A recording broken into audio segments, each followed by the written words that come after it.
We are live. Live? Yep.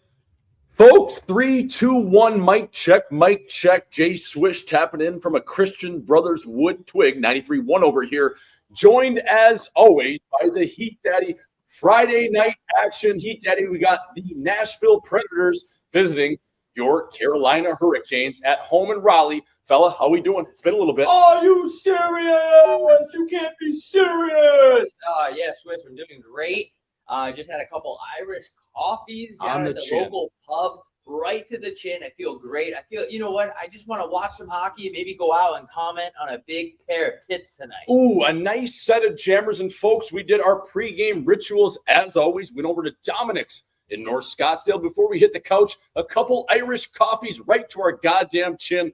Throwing both ways. Heat Daddy, we got Carolina, who's been struggling this year, and the Nashville Predators, who are trying to find their stride. We have a nice little matchup, maybe a game we wouldn't normally do, but I'm excited to tap in. I love a guy like Ryan O'Reilly, and obviously Carolina, a lot of skill up front. Yeah, I know. And also, folks, Paul Bissonnette is on his way over. He will be joining us shortly. But yeah, Swish, here's a game where you have a bunch of Predators fighting a bunch of Hurricanes. Oh, my God. And it's kind of like pick your poison here. Do you want Predators to win? Do you want Hurricanes to win?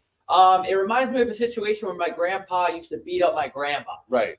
I don't want to see my grandma go down. No. But at the same time, she was running the sink while we were trying to watch baseball. The sink is loud. Just kind of hurry up so we can watch some ball. It's kind of a pick your poison situation. That's what we have here tonight. You always root for the underdog, and it kind of reminds me like Hurricane Katrina against the city of New Orleans, right? It's just, I don't know what's going to happen tonight.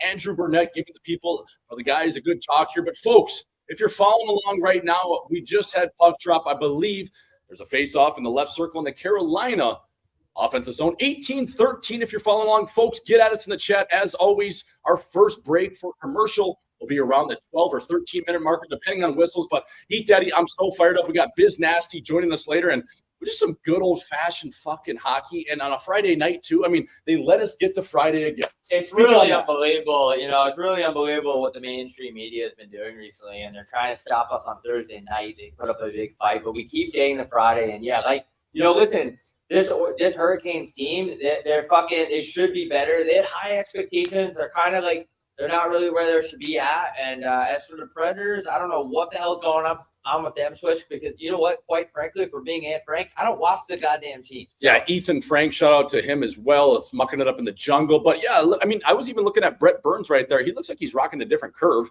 We'll keep an eye on that. Carolina, obviously, an elite decor and a chance here in the slot. Ooh, oh, my God. Talk about on the chin. Jeremy Liaison got Mike Bunting. That is Goodwill Bunting up high there. So we'll keep an eye on that. Bunting always been a little bit of a rat, but a guy that spent a lot of time in the Arizona system. I have a lot of respect for him. Rob played with him in Tucson in the jungle. So great game here, folks. If you're following along, 17-28 and counting on the radio dials. Luke Shen sends that out to the midline. And we got a little bit of a trap hockey game so far. UC Saros gloves that in, and here we go, baby. So low and slow over here. Oh, that's Kevin Langton, my bad. The goalies, I never know who's playing. Yeah, you know what? You mentioned that Brent Burns has a different curve right now. Let me tell you something. He's not the only guy that's going to have a different kind of curve tonight, if you know what I'm saying. Trouble with the curve, Clint Eastwood. Is there a chat? Get at us. Is there an echo right now? What's going on? There can't be an echo. That's impossible. A lot of echo? Echo. What about now? The echo tap. Oh, great. We need fucking Grinelli back in here. How is there an echo? This is impossible. Let's check it out here, fellas. Stay with us here, folks. Oh, that's why. Right here. Yep. What about now? Folks, what about now? 93.1 and the Heat Daddy in the mix. Still an echo or no? Echo tap. Okay, we're good now. Low and slow over here. 16:50 if you're following along. ESPN Plus. Got a great game with Brooks Stahl. Takes it in the corner in the offensive zone. Ryan O'Reilly plays the puck up the wall, and here we go. Heat Daddy. Tebow terrifying. I'm going to tinted Wisely like 06 there. So these Carolina Hurricanes, I'm surprised they've been struggling because they have a really good roster. They have a great decor, Rob. Maybe it's the goaltending I've heard. Especially from a guy like Rob. Fuck! Still an echo? We need Mike Grinelli. I don't understand why there's an echo. Still an echo, folks. Oh, it's a big echo. Hold on a minute. I know exactly why this is happening, and I'm going to stop it right now. Listen, we've been doing this for a couple weeks now. Whoops, I know why. It's because my microphone is not muted. It's going to be muted now, and now we should have an echo-free stream. Fuck, folks, guys, hey, this better not be a goddamn. How we doing, folks? That was my fault. That was 100% my fault. Sturdy Max, we appreciate that. Let's fucking rock. We got 1606 here. We got the Nashville Predators visiting the Carolina Hurricanes. A face-off in the Carolina offensive zone. A little shot to the front of Stefan Nason. Tries to take the eyes of Kevin Lankinen. Hey, Rob, Tony D'Angelo. I love this game. I know that Tony D'Angelo's dad might not appreciate black people, but Tony D'Angelo, from my sources, they have said, let's check the echo here before I make this comment. Are we good? Yeah, we're good. Yeah, you're playing late. Listen, now, Tony D'Angelo's a guy. He's a great player, and I understand that he did grow up in New Jersey. So, like most Italian people in New Jersey, they don't necessarily like minorities. To each their own. But Tony D'Angelo, from my sources, he is a good teammate, and I know that there was allegations that he headbutted. What's that? Gorgiev in the head. Yeah. But honestly, Gorgiev probably deserved it. I remember I had a Russian teammate, and he blew me up in practice for no reason. Sometimes you have to headbutt a Russian to just let him know that you're not the top dog here. You're just a guy from Russia.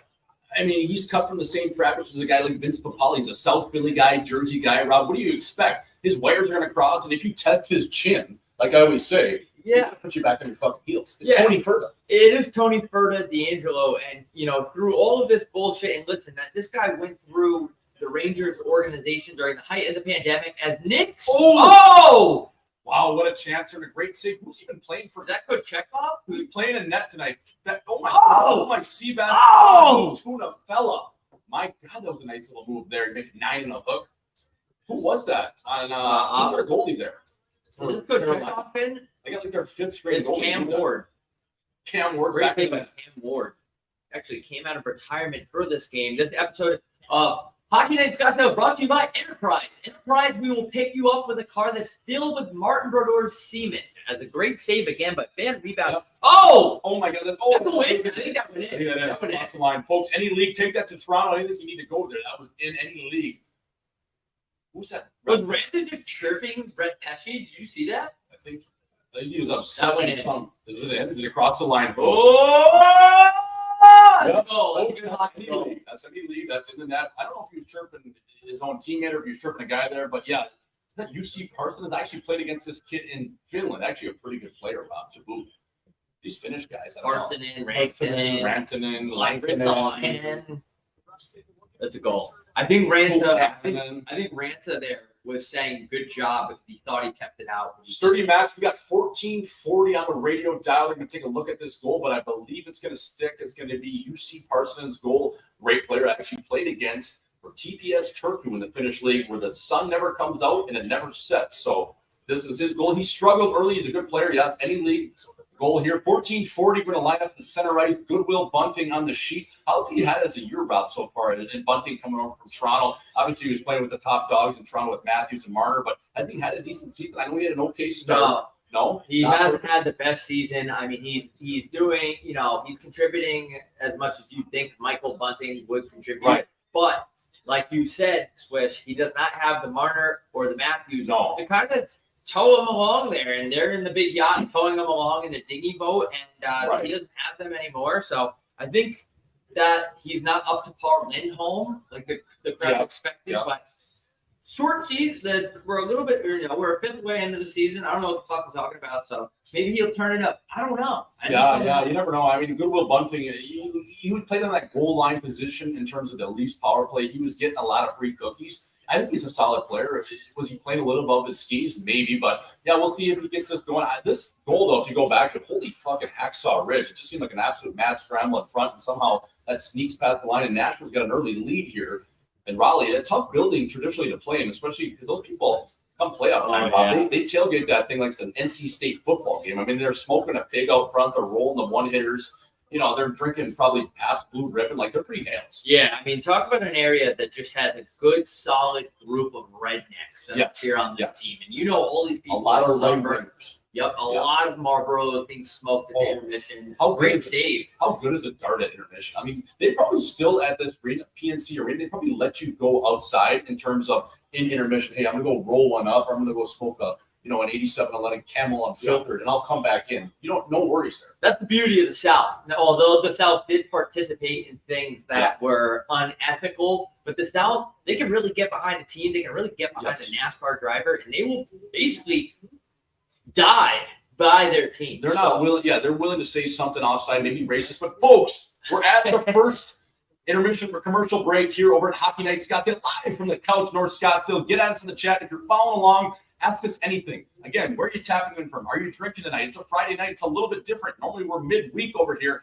Hockey Night Scottsdale. But where are you watching? Are you pre-gaming? Did you tell your girl, hey, baby, I can't give it to you yet. I can't get those hips through because I got the boys coming through stream. And what's up, baby? Where are we tapping in from? I will eat your box tomorrow. Tonight, I'm watching the Predators and Hurricanes.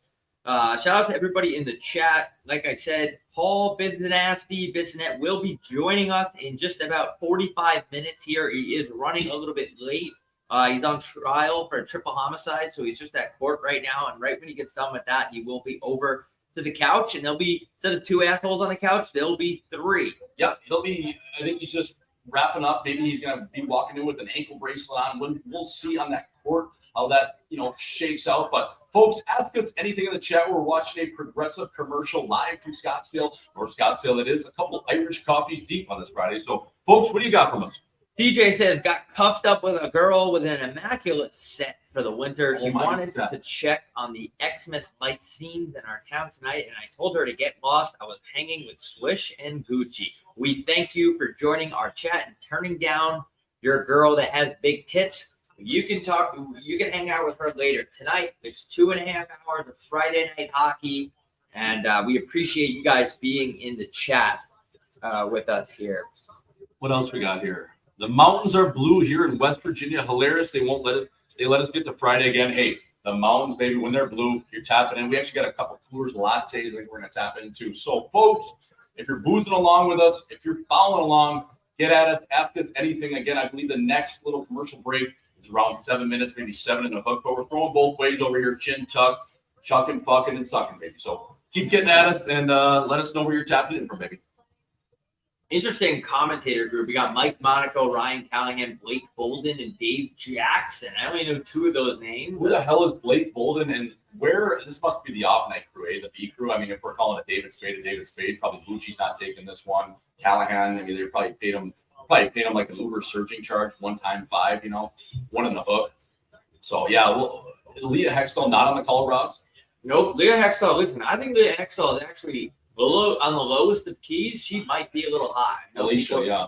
Yeah, she might be a little hot with those. She's bringing back that gothic girl look. Ooh. I really, I've warmed up to, anyway, Jersey Mike's this episode of brought to you by Discover Card. Discover Card will pick you up. As Forsberg has the. Yeah, you can dust off the Amex as well. And a guy I'm looking at right now playing net front, a guy like Snook O'Reilly. That's Ryan O'Reilly for the folks watching. We're at the 13-15 marker, but just talk about a throwback player, Bob. A guy that just throws both ways, not scared to get after it, loves Guinness. I mean, Jameson whiskey. This guy is just such a hockey player. I mean, I just love watching his game. And to wear no visor in this current NHL is just so goddamn nice. No visor, no teeth, mucking it up in Nashville. No bucket warm-up. Like, that's so sick. He tickles the 6th string. He basically took over Dutchie's role in terms of a guy that can tickle the 6th string. He'll go play at a local honky tonk. He'll be at Kid Rocks. He'll be at Tootsie's. Just a guy that's just, he's a rock star. He's a hockey player. That's like an old school hockey player. That's why we started playing hockey. Yes. Why did you play hockey, brother? He took the ring right off my finger. He's literally Ralph Cox with cooler. Yeah, shout out to Ralph Cox. Ralph Cox, UNH. That would be so sick. UNH, dude. Yeah, I used to go party UNH with. Really when I first started partying. Let me tell you, sir, the girls there are gigantic whores, but they're very nice women. They throw both ways. Oh, yeah. Oh, they throw both ways. They go both ways in a couple cents of the They can take a left and a right. Yeah. Let me tell you something about Ralph Cox. So, let's go back to Ralph Cox. I just want to touch on him. Like, imagine telling Herbie Brooks, like, where are you from? Wherever's not going to get you hit. That's so goddamn self. And that's Stash, too. Who's the last cut? God damn it. Now, all for Ralph Cox. It's such a Ralph Cox kind of night. I was about to say something very offside about Herb Brooks and Ralph Cox in the realm of the karma, but he should not have cut Ralph Cox. I think that they could have maybe won by a better margin if they had Ralph Cox. They didn't need McClanahan. McClanahan was a pussy. He bothered me. He was a pussy. But everyone knows that the only reason why the United States actually won that gold medal was because Team Russia got too drunk with the figure skating team switch. And I know that might be a conspiracy theory. Well, that's Lake Placid. And like I always say in the Olympic Village, everybody's burying everyone. I mean, they were, the CCP, they only got out certain. They saw girls once every 4 years. I mean, they're going to sink deep in them. What do you expect? Tretiak was literally sideways 69ing with a girl on the figure skating team the day of the gold medal game. But hats off to USA, though. Those college kids, a lot of guys from Boston, Minnesota. They came together and they won the gold medal in 1980. So you got Craig backing up Janicek, other way around. Imagine Box in 1980. It must have been such. Imagine that George W. Bush on that. As we get back to the game here, folks, if you're following along, we have 11:55 and counting live from Raleigh, North Carolina. The Nashville Predators up early, shot 7-4 in favor of the Carolina Hurricanes. Right now, Rob, honestly, I'm watching this game 3 Irish coffees deep. It's a little bit mucky out there. I'd say it's a lot of neutral zone play. Not really, a whole lot of zone time, but, okay, that first goal was kind of mucky how the game's going, but we'll see what can happen here. Carolina fighting for their lives in terms of trying to get this ship going, trying to get the snake going, but I don't know. It just seems like it just hasn't been their year to start. That's a move. That's a trip. Marty Nate is a nasty player. He's so sick. I always tweet about it, dude. He has sick hands. Yeah. Roman Yossi rocking A10 like he owns 14 condos in Miami, but getting back to your point, this game. God, is that a stock, man? He looks like He looks like a young Chelios. Shout out to Chris Chelios, the only Puerto Rican hockey player that's ever played the game. But shout out to Chris Chelios. I had that John Butchergrass on our podcast last week, Rob, in Live in 5, and we were talking about Chelly. Like, remember him playing that game at Wrigley Field, that outdoor classic, when Babcock sat him, and he was literally drinking beers on the bench. How nails with that? His kids, Jake Chelios, who I'm buddies with, was bringing him beers on the fucking rink. Mike Babcock, listen, I don't want to make allegations on a stream that's going to eventually get, 30, 40,000 views, but Mike Babcock to me seems like a bit of a pedophile switch. Oh, he's a loser. And I can firmly say that. Like, I don't care because I got no skin in the game, but only doing one training camp under Mike Babcock and being a pigeon that never played for him. You were in the training camp with him? Yeah, he traded for me in 2019 when the Blues traded for me to kind of compete for a 6, 7, 8 job. I didn't end up making the team that year, but Babcock at camp was literally just like his own circus show. Like, he'd blow down a drill just to hear himself talk for like 20 minutes. It was hilarious. It's like, dude, we're doing a 2-on-1. Like, just relax a little bit. Yeah, stop going through everyone's phone. Right. Seriously, it's so weird. Mike Babcock, not a friend of the show. No, not Carolina. Never will be a friend of the show. Aho is so nasty. I love Carolina's game. Oh, that burns at the top of the key. I wonder why he changed his curve. We got to keep an eye on that. Oh, that's Tony Furta. Yes. Love that. As he should be on the top of the key. He's like a young Allen Iverson, a Philly kid. Probably grew up going to TGI Fridays, going for the endless, bottomless ribs, whatever they do there, the Jack Daniels chicken. So shout out to Tony Furta, good Italian fella.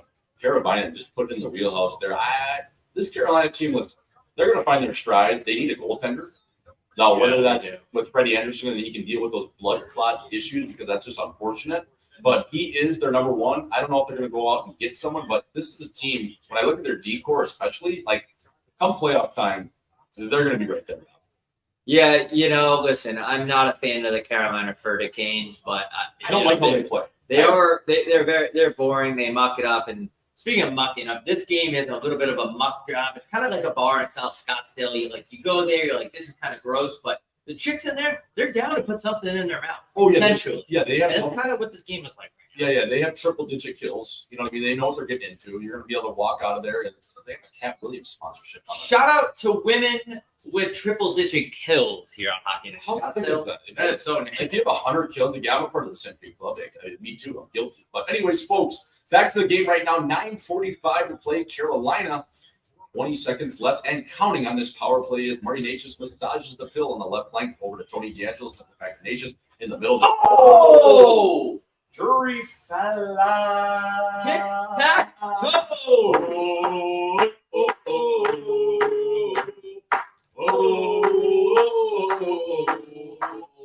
Did Steph Mason, it was played for every team in the Did he get a piece of that? Yeah, he did. it got deflected. Did he get a piece of that? Show us again, folks. Michael Jordan in front. Yep. Oh, wow. What a tip. You hear it. What a tip. You hear it. Yeah, that's just what the Irish coffee do. We don't really see it, but what a tip there. Luke Shen tries to block that. Oh, Yossi trying to get out of the way, and Nason just gets his paddle on that thing. What a tip, fella. You know, he's a guy that had to go down to the jungle as the first round pick, made the league, then had to go back to the jungle and absolutely torch it. Won a Calder Cup, Rob, with the Chicago Wolves 2 years ago. And then Carolina actually signed him to a one-year deal, a one-way, because how well he played. He put like 38 goals in the jungle. He was amazing. They won a Calder Cup. And look at him now. This is his second year with Carolina. He's playing on the power play. He plays net front. He had a great year last year. I think he was like 15 goals. Yeah, I respect the hell out of guys who can do that. The guys without the straight path, you know, you have to respect their game, and you have to respect. A lot of people don't realize through the trials, the tribulations, the injuries, the getting in your own head mentally. Shout out to Stefan Nason. What an absolute beauty and friend of the show. Friend of the show. We don't know him over here at Hockey, Even though we don't know, but we would love to get him on. He's a Dallas, Texas kid. Actually, a guy I played with him growing up on the Bauer Selects. He's a 93 born, so always been a good player. But yeah, Rob, in terms of things I want to touch on, maybe we'll touch on it just at intermission, but that's got to be a penalty. I want to get to that Kyrou situation, and we can talk about it at intermission. But chat, we're going to have a TV timeout coming up here, so ask us anything. Ask us what you have going on, where you tapping in from, where you having a few, fella, where you Dave tipping in the bottle tonight, and get us some questions because we will answer anything you want over here. Biz Nasty on his way. Actually, we went for a pregame warm-up a little bit earlier in terms of a workout, so he just went home quickly, probably smoking his one-hitter coming back. So TNT's best, Biz Nasty, tapping in the next hour. But folks, until then, ask us any question as we have a tie game here in Raleigh, North Carolina. Shots 9-4 in favor of the Carolina Hurricanes. Rob, I just don't love how the Carolina Hurricanes play in terms of it's a very fast style of play where they just every time they get back to their own end, they just want to rim the puck and get out of their own end. And for the defensemen they have, I think they can make more plays and they can be more connected. But Rod Brittenmore has this system where it's just as quick as you can get out of your own end, don't spend any time in there, and let's get the puck north and get it into our offensive zone. So, I don't know. I think we have a power play coming up here. Marty Nasius took a little bit of a hip check where he tripped. So, we will see. This is Steve Kazari, a great referee, official number 40.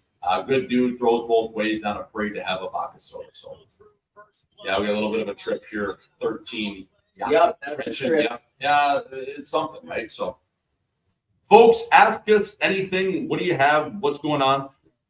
Is the Canuck at NYC still happening? Absolutely. January 26th, Hockey Night Scottsdale will be in New York City live at the Canuck from 4:30 to 6:30 before the New York Rangers take on the Vegas Golden Knights.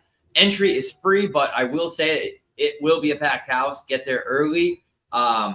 It will be tough to get in. I think we're going to have to do some sort of RSVP, Rob, in terms of because there's so many people that want to be there. Yeah. We're not trying to sound cocky like a bunch of assholes. No, I think we should have people reserve their spot because it's going to pop off. Yeah. We're going to burn that fucking place down. If you want to go to the New York City show, listen, it's not the biggest venue. I already have around 14 to 15 Puerto Rican women that they will be in attendance. They were born and bred in Brooklyn. They definitely did not come over here illegally because technically the United States has U.S.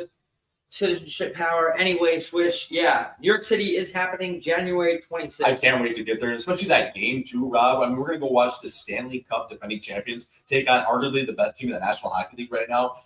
Going into MSG, I've never actually been to a game at MSG. I've sat in the stands there. I played one game, but I've never really taken it in and just been a fan there. So I'm so fired up because that is the mecca of all of sport, as you know. It's great. It's just something in the air. You know you're in the middle of Manhattan and you're watching hockey, you're drinking beer, you're drinking alcohol.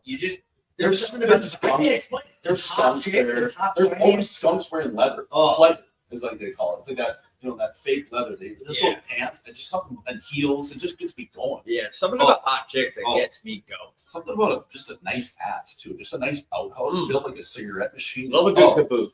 Ooh. Just a nice outhouse. Anyways, folks, again, Sam Carey, why stream the Predators toilet bowl when Chris Kreider, the face of New York sports, is playing? We did this game, honestly, because it was an ESPN Plus game. I think a lot more of our viewership can watch it. That was kind of our Lenny bias in terms of doing this game. And traditionally, Probably a game we wouldn't normally do. Oh! Tony D'Angelo on the goddamn Tony DeFerna! Oh my He God. through the 5-hole. He went Mystery Alaska's Kiwi Week skating the river, kept that thing right along the ice, and somehow beat the wickets of the 5-hole of Kevin Lankinen. Was he screened or did that just go in? As I always say, Rob, a lot of the best goals in hockey are always scored on the river, and that was an example of one of them. And just somehow they sneak in. That wasn't tipped. Oh, wow. That was not tipped. Right on the ice. I don't think Goodwill Bunting touched that. A nice face-off play here. You love to see a guy that Tony D'Angelo is a fan favorite around the league. You love to see him get on the board. Something that gets me excited there, though, is a little bit of a wall work, a good battle on the wall. Gets up, low to high, a simple play. Something that probably is just a normal routine save, but you never know, Rob. As I always say, shoot to get hot, shoot to stay hot. Yeah, it was good that the guy in front, I don't know who it was in front, but they didn't touch the puck. It kind of was like a change-up for the goalie there. And listen, we have a 2-1 game with 7:45 remaining in the first period here in Carolina. Yeah, that was an absolute circle change he threw on the net there. But, hey, all shots are good shots. And, I mean, fuck, man, even when you're drinking a little bit of whiskey, whatever kind of shot it is, you do it because you never know. It could get you going. So, folks, right now we have 2-1 Carolina.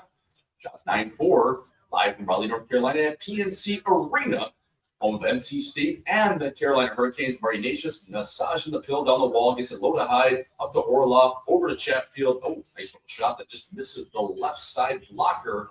Kevin Lankinen as he covers the puck up with his mitt. Folks, 7-10 and counting to play if you're following along. We have a great little game here. Battle of the South. A couple of Confederate states just duking it out, Rob. Yep. If somebody says we have an echo, that's absolutely false. It's physically impossible for us to have an echo right now. I double-checked with the audio engineer on site. It is Friday. Tony, look at Tony D just having the time of his goddamn life. Down there in now, was North Carolina Confederate or Union State? Oh, that was Confederate. They're both. Oh, no wonder Tony D's scoring. Yeah. And we have 7:03 remaining in the first period, folks, as Nashville Killers gets the puck up. You know, Rob, why is it like with all like I respect the shit out of Italian people, but like why is it always they have like 48 cousins? You know what I mean? Like it's just is that just like the kind of the Italian way where you just like go to grandma's house and you just have like 70 people over and all of a sudden you got the bolognese flying, the tiramisu and the tiramisu, as I would like to say. Yeah, the chicken parm, and it's just the Italians just shout out to Italians. They love bumping their stumps, and they love sideways 69ing. It gets messy when you have a bunch of Italians over and, somehow the whiskey comes out and, Italians.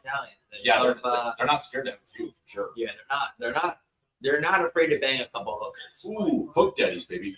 Folks, if you're following along here, we have 6:15 to play. Rob, how many people we got in the chat? What are we talking about on Twitter? 165. It's kind of ranging. It was just at 200, but nice. We will have Biz Nasty in the chat coming in soon. This is not false advertising. He will be here shortly. Yeah, he will be on the chat, folks. He is just going home low and slow, getting a little bit of a tug. I believe he was going to see maybe a skunk, or I don't know if he was getting a full body release, but he will be back to North Scottsdale. He will be on the chat around 6:30, 7 o'clock. So you're tapping in, get at us with questions. Ask me and Bob Gucci, whatever you have. This is always brought to you by Heat Daddy Merch and Butter Golf. Folks, you need something for your lovely, maybe your side piece, maybe your wife, who knows, or just a local hooker, head over to Heat Daddy Merch or Butter.golf because we are bringing you whatever you need, baby. It's nice to see TV2's back in the lineup. Shout out to Tyson Berry, a guy that's been on the block for a while. He's a great guy, good chin. Just a friend of the show in terms of full-time beauty. So he's been shopped all over the place. Barry Trotz, their GM, said, hey, Tyson Berry, you're allowed to talk to different teams. We are probably looking to move you. You're making about 4 and a hook. And we just don't see, the potential for you to be here. So it's good to see him. He was scratched for a few games. He's back in the lineup, Rob. You always root for the good guys. A friend of the greatest to ever do it. And Tyler, shout out to Tyler and his friend of the show. I think I was really choked when Barry got traded from Edmonton. I think he was still a piece there. I get why they did it. They wanted Ekholm, but also I want to mention that Ryan tapping in the chat here says Dusty Lakers jersey. I think you might change your mind if you knew whose jersey he is. Ryan, with all due respect, this is not Dusty. This is Lamar Odom, a guy that willingly took fentanyl outside the Bunny Ranch in Reno, Nevada, was pronounced dead, came back to life, and Still tucked, still got his, his rocks off, had 7 different kinds of smokes in his body. A good left-hander, just like Jay Swish on the hardwood. I shoot left, throw right. So maybe retract those statements because I am a big fan of Lamar Odom. Just a guy. Look, he whacked a Kardashian and he accidentally overdosed in a whorehouse. It happens to the best of us, Swish. I don't think we should judge him by that. Here's a guy that was a good player in the NBA, and sometimes you end up at the Bunny Ranch in Reno, Nevada, smashing hookers, and sometimes you take a little bit too much drugs. It happens to everybody. He just overshot the pocket, and I always say, Rob, when you find the pocket, don't leave it. So he clearly found it and then ultimately overshot it. But shout out to the Bunny Ranch. Imagine we got to get to the Bunny Ranch. Yeah. I need, that's a bucket list place. There's the 7 wonders of the world. That's the 8th. Yeah. The Bunny Ranch. Because I've just heard so many good things go on, especially in Reno, Nevada. Just outside Carson City. It's about 60 miles away from Reno. So you fly into Reno, Vegas to the north, and you go over to the Bunny Ranch. And Rob, I think anything can happen there. And I think you probably get the Z-Pack walking out of that place. Yeah, you're going to want some penicillin after going to the Bunny Ranch. And listen, besides Lamar Odom accidentally overdosing on fentanyl in the Bunny Ranch, usually you have a great time and you're in and out of there and you feel like a new man. How felt is it that he overdosed on fentanyl, went to the hospital, and then they said the only way I can get out of this state of mind, the shock of almost dying, is I need an ayahuasca. So he went and did, what he did? The man doubled down, got back into cabbage, did a bunch of more drugs, and then ultimately found himself. Shout out to Lamar, man, one of the best left-handers of all time. Left-handers that come to mind, Nick Van Exel, Lamar Odom, James Harden, all guys that just love the party. Just love going to the strippers, And throwing both. Yeah, the rippers and throwing. God damn, we might end up at the local cabaret tonight. Shout out to the Sugar 44. We always talk about it here on Hockey Night Scottsdale, but they do offer a grass-fed beef buffet and wings and thighs. And those thighs, baby, those are on stage. So, folks, if you're following along, we have 5 minutes and counting in the first period. We just took a TV timeout, but chat, get at us. Ask us some questions. We are here Friday night. A couple Irish coffees deep watching the Battle of the South. A couple Confederate states back in the day battling out. Folks, we are not racist over here at Hockey Night Scottsdale. We're just telling the truth. It's the dirty South over here in Nashville, Tennessee, Raleigh, North Carolina. So ask us anything. They're showing right now on our screen a guy like Philip Forsberg with, I believe, 15 tucks this season. Coming back from that concussion last year, he's playing so well. So a guy making about 8 and a hook. Honestly, probably at this point underpaid to boot up. Yeah, it's hard to come back from a concussion, dude. Especially there's no blueprint to cure that. But shout out to Phil Forsberg, back on the ice, looks good. But listen, Predators are going to want to have more than 4 shots on a goal here. Like I said, I'm not a fan of the Predators. I think they glorify child predators, but they need more shots on goal to make this thing interesting. Sorry, we're taking a pick. All right, we got the pick. We got the no filter, folks. 4:55 and counting as Jalen Chatfield massages the puck, sends it over to Marty Natchez as he dumps it in. And a wall battle won by, I believe that's Colton Sissons, who signed a fucking 6-year deal at 2 and a hook. What a deal for him. As a depth guy, just secure the bag, right? Because you never know. I always tell guys, Rob, if they're offering you multi-million dollars, if they're not offering you 7 figures on term, take that every goddamn time. You might be underpaid by $1 million. Who cares? You can make that back on the roulette table. Yeah, it doesn't matter. Put some money in the S&P 500. It's going absolutely north. It is going to be a good year. The Fed is going to lower the rate. So if you're a guy like Colton Sissons, put all of your money on the roulette table, or better yet, the S&P 500. Yeah, or just tell your real estate guy or tell your drug dealer, make this back from you. Yes, folks, tapping in tonight. Let us know where you're boozing from. Let us know what you're doing. If you tell your girl, hey, baby, we ain't doing 5-course Michelin star dinner tonight because the boys are on Hockey Night Scottsdale live from the couch. 4:21 to play. Biz Nasty joining us in a few as we are 2-1 Carolina right now, live from PNC Arena in Raleigh, North Carolina, as Jakob Trenchen massages the puck and just throws it to nobody. Third line here playing for Nashville against, Carolina's second line in Teuvo Teravainen and Jesper Kakaniemi. Good player, actually. That was actually a nice deal. I love an offer sheet. There should be more of those offer sheets in the league, Rob. The GMs are so buddy-buddy. Fuck you. If I want your player, I'm taking him. Yeah, especially as a restricted free agent, you're not going to pay him what he's worth. I love that play in terms of from from Waddell and also their owner there. I forget his name. Who's their owner? He's a crazy owner in Carolina. I actually really respect. Oh, Tom Dundon. So yeah, those guys are like, yeah, fuck it, we'll take him right off Bergevin's hand. He's not going to pay the man. We'll pay him, and we'll forfeit a couple picks. But he's worth it. He's played really well this season. Actually, a really big bright spot for Carolina in terms of a little bit of a rocky road to start the season. Yep, I agree with you, Swish. I think more GMs need to stop playing, being buddy-buddy with each other. And, this is a league where you got to be aggressive, you got to win. And I think we need more off-ice incidents. I think we need more guys hitting people in clubs. I think we need more directly in the head. Directly in the head. I think Kairou's comment, everyone took it out of proportion. Oh, Kairou, I would double down. I'd say, you know what? Fuck the entire city of St. Louis. I got 8 hooked for 8 years right here. I can say whatever the fuck I want. I think the NHL needs more drama. And I think at the end of the day, I think it's good for the league.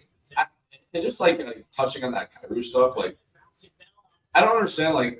He takes it to heart, and it was blown out a little out of proportion. I think it was, and I think for Jordan Kyrou, he's probably you know what, Chief's not here anymore. No comment. I'm moving on. They probably didn't have they probably had a civil relationship, but Chief, as I know him, I played from the minors. I played for him in St. Louis. He's a very hard coach. He's demanding, but he's fair. He's also a really good guy, and he's a goddamn nail gun.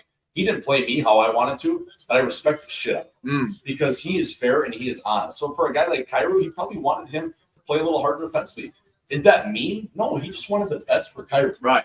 And Kyrou, for better or worse, maybe at times they butted heads, but at the same time, it was all in good faith from Chief. And whether that was blown out of proportion or not, and St. Louis fans have the right to boo a guy, but say he goes and scores 15 goals in the next 7 games, they're going to love him again. Yeah. That's just how sports are. Right? Yeah, I didn't think the comments were that bad. I really didn't. He just said the guy, I could just picture it, especially with how I operate. In the heat of the moment, sometimes I say shit. I'm just just get out of my face. Yeah. It kind of sounded like a just get the fuck out of my face moment where Kyrou was just he's not my coach anymore. I don't want to talk about it. Everyone took it to such heart. I mean, for me, it bothered me because, the city of St. Louis took it very personal, and I don't think it was like that. No, I don't think it was. I would love to hear what Sexy Red would have to say, a native of St. Louis and a big ambassador for our game. Imagine she rolled up in a Hellcat on SRT. Oh my God. We have a delayed penalty here with a minute and 50 remaining. Nashville's been on the power play here. But knowing Kyrou, a guy I played with San Antonio and Chicago in the minors with, and a little bit in St. Louis, he's a kid, he's not meaning harm, dude. You could tell he was visibly upset and he was crying. Right.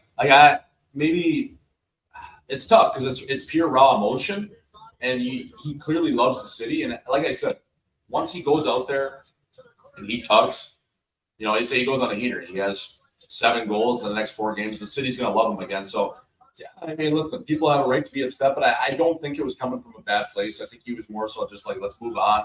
I got Drew Bannister and my coach here now. Probably going to be someone else. This guy's just an interim guy. So turn the page, figure it out, and Chief is beloved there. As he should. He's the guy that brought the cup there after 50-odd years, and a guy that's just a complete nail gun and one of the toughest son of the bitches to ever play the game. I have nothing but respect for Greg Ruby because he is a fucking nail gun and just a full-time beauty. So Chief, I would say he lands on his feet. I think if he's not coaching the league, he's going to end up in a management role in terms of probably in Philadelphia because he's boys with Keith Jones. So look for that. If he's not behind the bench, a team like Ottawa, I think could really use Berube, a young team that really needs to just kind of galvanize their group, get things in the right direction. Now, do I want to see DJ Smith fired? No, of course. I don't want to see anyone fired. But that's a guy that can come in and right the ship because he has so much respect from his players instantly just because how tough he was around. Yeah. I agree with everything you said there. You don't like seeing anyone get fired. I love seeing guys get paid. After all, this is they put their body on the line every single night, and the coaches just the grind to make it to be a professional coach. People need to think these guys have been trying to make it for decades. Not all coaches step into a head coach role when they're 35.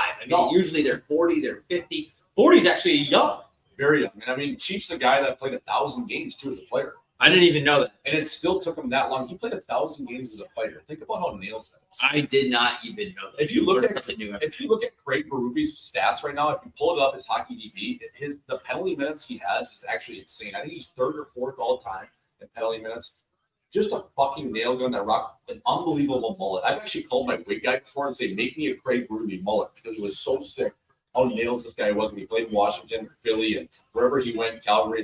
He's literally like straight off the reservation, and I mean that with all respect. Like, Oh, he's a is native he? dude. Yeah, Yeah. he's just so goddamn nice. I was always told don't go near the res just because, well, you're probably going to get your ass kicked. Right. And folks, as Tyson Berry sends it the length of the ice, that is the first period over here. We're going to go to our first intermission break. That is end of one. Carolina leading the visiting Nashville Predators. That is 2-1. Couple good chances there. Sorry we got sidetracked, folks, telling a couple Craig Ruby's stories and talking about Jordan Kyrou, but 2-1 right now. Live from PNC Arena. The home team has the lead. Tony D'Angelo and Stefan Mason, the goal scorers. UC Parsons for the Nashville Predators. So, folks, get at us in the chat right now. We're watching along on ESPN Plus, live from Raleigh, North Carolina, but more importantly, live from the couch here in North Scottsdale. Yep, and we're going to take questions in the chat starting now. We have Biz Nasty stopping by in just about 30 to 40 minutes here, or maybe less. I'm not exactly sure. Yep. But we're going to look at the chat now, so get that shit going. Tell us where you're at. Tell us where you're watching from. What's up on a Friday night? How are you doing? I think I might have got shadow banned on Twitter. Really? Yeah, because I tweeted this. I've been tweeting a lot of crazy shit. 40 minutes ago, it only has 16,000 impressions, and usually I'd be about 20 or 30. So shout out to Elon Musk trying to hold a white man back. The Musk. Peter, are you going to be at the Bruins on January 9th at the Mullet? Ooh, wow. Good question. I'm not exactly sure. I would love to go to that game. I need to take a peek at my schedule. I should be in town, though. So, yeah, maybe. I'm going to my house in Scottsdale for a week. Wow, what a great place to have a vacation house. Yeah, just a fuck shack. Thanks for the fuck shack, Dirty Mike and the boys. When are you coming back to an ASU game at the Mullet? I'm not sure of their schedule. It's just college hockey is different. There's only 15 home games a year, so I just have to look at the schedule and check back. I would definitely love to go before the season ends. Sabres Leafs on the 21st. We're actually going. I mean, we're going to Buffalo in March. Yeah, that's going to be announced. But yeah, that is actually a Sabres Leafs games as well. So that'll be crazy. That'll be later in the spring, low and slow. Yeah, that will be insane. A fuck pad in the desert is top tier. Yeah, I gotta take a leak. Just a nice cabin. Yeah, take a crisp leak as we go to intermission. Folks, get at us in the chat. Ask us anything. Denny taking a piss right now, clearing some cap space. Might even take a shit. We'll see. But what do you got for us over here? 93.1 DJ Swish rocking a Lamar Odom jersey. Live show in Boston next. Josh, we would love to do it there. I love Beantown. Great people, good chins. They throw both ways. South End, fucking North End, Seaport. How you doing, fella? Where are we watching tonight, folks? What are we doing? I'm rocking the 93.1 DJ Swish Christian Brothers Twig Draft Day special here. So actually a nice little hook here, a little Dr. Hook McCracken. But yeah, Schmaltzy, give us a story of breaking curfew on the road. I'm trying to think here, man. I think of my most epic story. I'm trying to think of like something I could actually tell. Riley, who do you got? Oh, Devo. I'm trying to think. I think my best story of breaking curfew. Well, I was always like scratched. I would probably say I have like 50 scratches up top in the NHL, maybe even 60. I was always like the 7th defenseman, 8th defenseman. But I remember during a playoff series one time in Nashville, and I'm not going to name the names of the guys who were with me, but we ended up going to a Luke Bryan concert. We were in Nashville for like 4 days. It was weird because we played at home and then we went on the road, and we played like a Wednesday, Saturday. So we had like 3 or 4 days in between the games. And the Friday at Bridgestone Arena, there was a concert. There was Luke Bryan and I believe Old Dominion. So we're like, yeah, like we're fucking not playing. We're going to go to the game. We're staying at the Thompson right at the Gulch. And there was 3 of us, and 2 of us were probably not going to play. The one guy was kind of in and out. Burger. And it was a matinee on a Saturday. So we go to Luke Bryan. We get absolutely tattooed. We go to Tootsie's. We wrap it around. We actually had some skunks back at the Thompson afterwards. And this one player we were with gets a text the next day. And he's like, holy fuck, I'm playing. I'm like, oh, fuck. Yeah, you got to tighten it up because we're at the tin roof till about 3 or 4 in the morning. So he ended up playing that game. And he hadn't played like 2 or 3 weeks. But I think there was someone that was sick or maybe a late injury. He had to go in. And we were watching this game, and I just felt so bad because, like, he's playing this game and, like he didn't think he was going to play. And he's out there like, trying to sober up. And he played pretty well. Like you're going to snap into reality, Teddy, right? Like it hits you quick. So he actually played pretty good. About 10 minutes was all he got. But that was pretty funny in terms of, you don't think you're going to get the call as a black ace. And this guy has to go in and do a job. And he did it. But, I mean, listen, that's old school hockey. You got to be able to play guilty, especially come playoff time. And we ended up winning that game. And, he actually played pretty well. Yeah, shake off the cobwebs is right. Oh, my God. I remember he was in a full panic. And he called me. He's like, it was a 1 p.m. game, so you got to be at the Bridgestone Arena at 11 a.m. He's like, it's 9 in the morning. He's like, holy fuck, Swish. I'm in tonight. I'm like, in tonight? We're playing today, fella. He's like, oh, my God, what time are we playing? I'm like, we're playing at 1. We're dusting off till 3 or 4. So, yeah, I think I think it's out of the game now, Daddy, but like back in those days, especially good veterans, they really taught you, like, you got to be able to play guilty. You have to. Listen, I played a very garbage level of hockey. Everyone knows that, but I played guilty all the time. I actually played way better when I played guilty. Yeah, you do. The game slows down. Yeah, I had 6 points in one night, and I got caught putting Baileys in my Starbucks. And let me tell you something.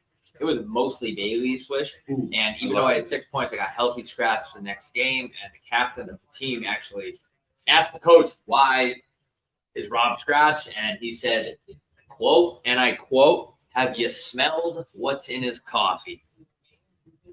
You listen, whatever. Ryan Getzlaff, we talk about it all the time in this show. Like, that's a guy that had 2 Irish coffees before every morning going to the ring in Anaheim. Like, he's a Hall of Famer. Whatever you need to get you going. And in terms of like peak optimal state, I've always said 2 Irish coffees deep is my peak optimal state because it puts you on the screws of the caffeine. And you also have that liquor in you where it's just a complete flow state.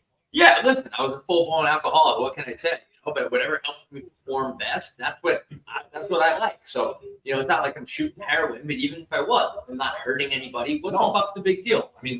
Are you really buzzed off of 2 drinks? Like, come on. Yeah, I'm not saying I'm a fucking heavyweight, but come on, buddy. Like, you got to be able to tuck your chin and throw both. Right. This is from Riley. Is that a Lamar Odom jersey? Yep, we just touched on the GOAT Lamar Odom, who, had a little bit too much fentanyl with the Bunny Ranch in Reno, Nevada, and overdose, but we are glad to see he's doing well. He is a friend of the show. It's such a Lamar Odom kind of night. My buddy Tony is coming to Scottsdale over Christmas for a bachelor party, and he wants you guys to pull up. Same hometown as Biz in Welland, Ontario. Unfortunately, Jack, I will be leaving, going back home to New York, so I won't be here, but I appreciate the invite a lot. Who was on crack? That is confirmed.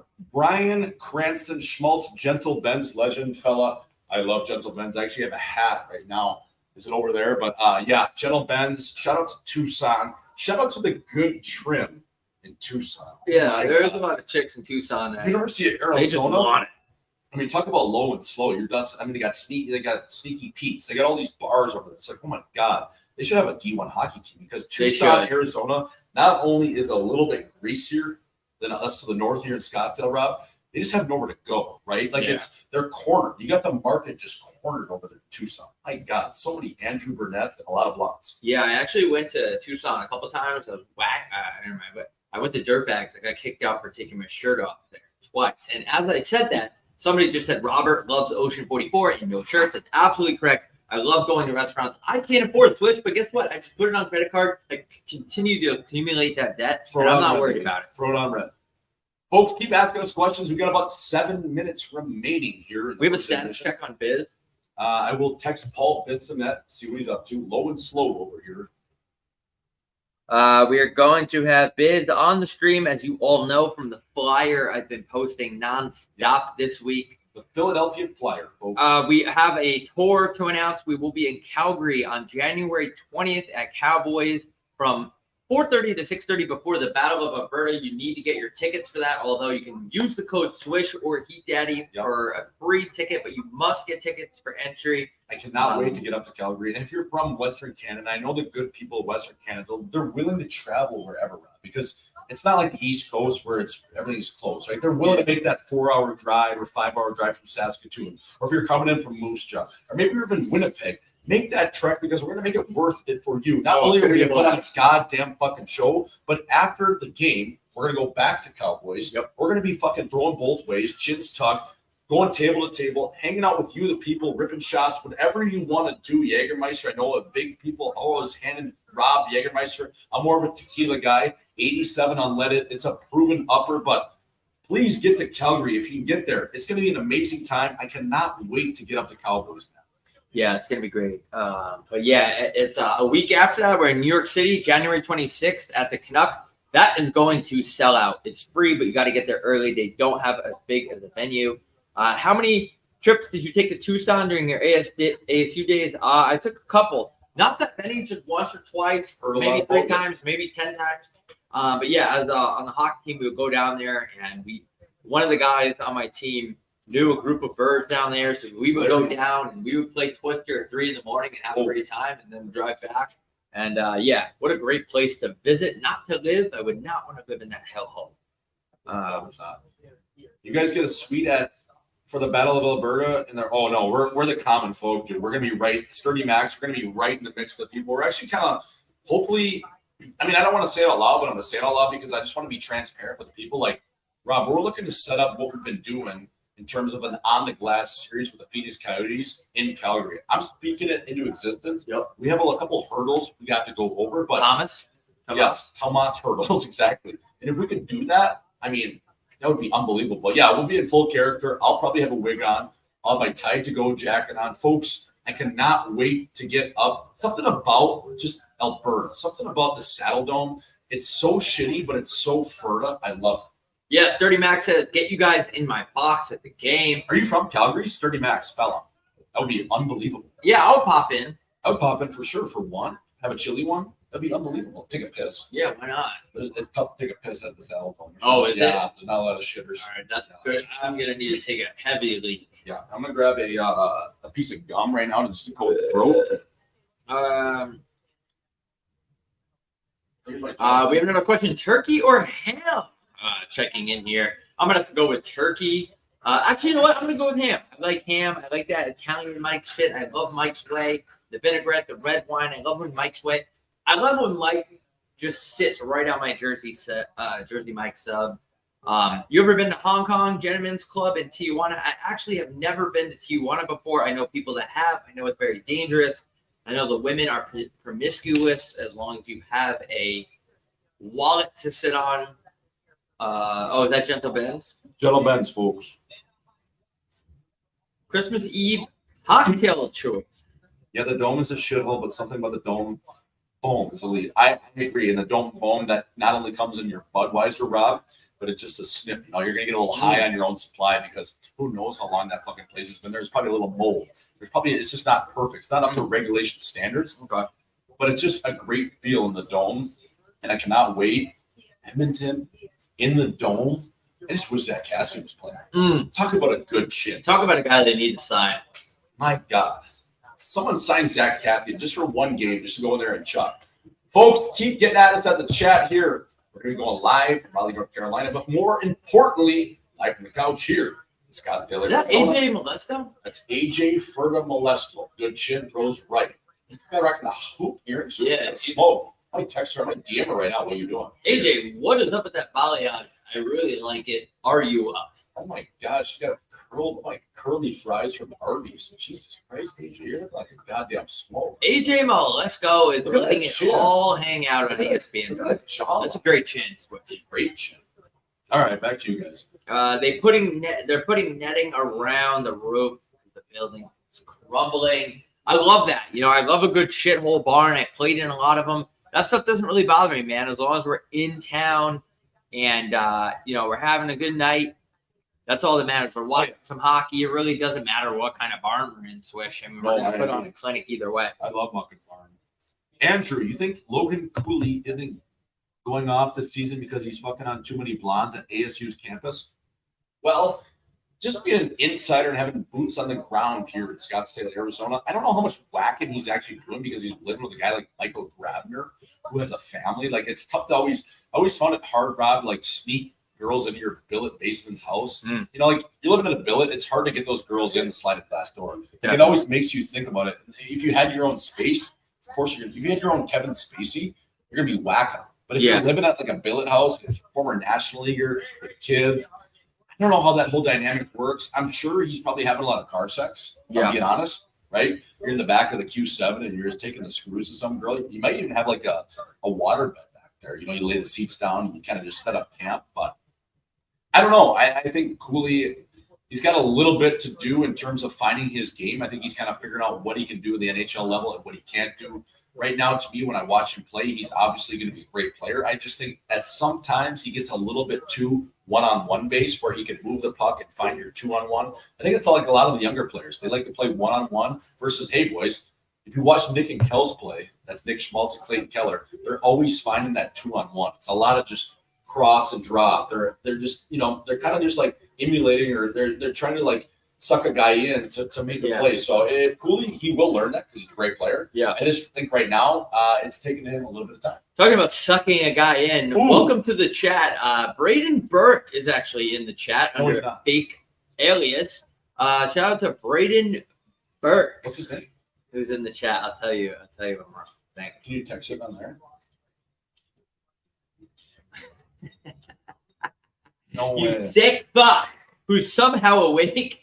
What? Isn't fit like this. Yeah, I don't know how he's awake, but you know, only God knows how that kid stays awake, and I'm not going to get into that. Braden Burke, what a legend! What an absolute nail gun! A guy that can easily score 50 in the league if they give him a chance. But unfortunately, Swish, they love just bringing the white man down. He can score 50 in the league, and you also have 50 shots at a place I named earlier, General Ben. Shout out to Braden Burke, absolute toe drag. Full-time beauty, Calgary, Alberta native, mind you, or maybe Edmonton. Sorry, Berkey. Good chin, throws right, beauty. How you doing, fella? Folks, I think we have about 3 minutes to go here. Sorry, battling a little bit of a voice issue tonight. Low and slow over here, Bob Gucci, but we have a battle of the Confederate States, as we're calling it. We have the Nashville Predators out of Tennessee facing off against the local Raleigh, North Carolina Hurricanes. Folks, if you're following along, ask us a couple more questions. Again, we normally take questions. At the 13-minute marker, I believe, the second period, that's usually the first TV timeout. So hopefully the next little break here is going live from Raleigh. But if you have any other questions for us right now, get at us, baby. We've got Bob Gucci, Jay Swish over here live from the couch. Biz Nasty joining us in probably the next half hour. So, yeah, we'll see what it is, baby. We have, are you serious? Connor Ingram, the sneakiest pickup in a while. Yeah, a good player. I mean, he's a good goalie. Goalies are always so weird. Goalies are like kickers, Rob. You never know what you're going to get. Your guys that, they can come in, ride a heater, and they can go cold again. It's just, I don't know. He's playing well right now, though, and it's good to see because he's battled his demons for sure. Yeah, definitely. I mean, you love to see a guy that, is unexpected that sorry, I'm just texting Berkey right now. I'm gonna answer Nick McEachran's question here. How nails was Austin Watson shooting the puck at liaison? And I'm gonna drop a name here. I was actually watching that game the other night, and then I was talking about it. Me and Biz were working out. Shout out to Biz with me here in a little bit. Handful of these. Yeah. And Biz was like, how fucked was that play with Watson? And when he gets here, I want to ask him about it. But I love that play because I've done that before at the junior level, where you're just so pissed off at the end of the game. You can act like you're trying to shoot it on net, and then you just absolutely label a guy in the foot or the kneecap. I thought that was hilarious. I think especially with Watson, like who's going to come at him, and he's playing his former team. I thought that was so funny. Just fucking tickling the ceiling, hammering a puck at a guy, and just dropping him. I thought that was so funny. And that's just the game within the game, Rob. Who's the team on the outside looking in that you think will end up in a playoff spot? Wow, I was going to say Edmonton, but he said not Edmonton. I think the Coyotes are out of it right now, but I would say them just because I think the Central and the West is not perfect. I think they'll end up getting in. I think they just need to get healthy. They're just so thin. They need a guy like Barrett Hayden back throwing in their first line center. Maybe they pick up an acquisition at the deadline, but I like the Coyotes. I think they're going to get in. They're going to sneak in, so I would say them. I hope they get in, dude. The playoff game at the mullet would be so sick I spit everywhere. All right, we are back, folks. We are back, and I'll take one last question from Rob Dizzle. Best Tucson Roadrunner story. Well, if we have a guy like Berkey in the chat, probably can't sewer him. So that guy was a goddamn animal. I'm trying to think. I think that year that I was there, it was a COVID season, so it was so fucked up, and like the only place open was Arizona, and you could still just throw your chin on the line. And we go to this place, like I said, Gentle Ben's, every Tuesday.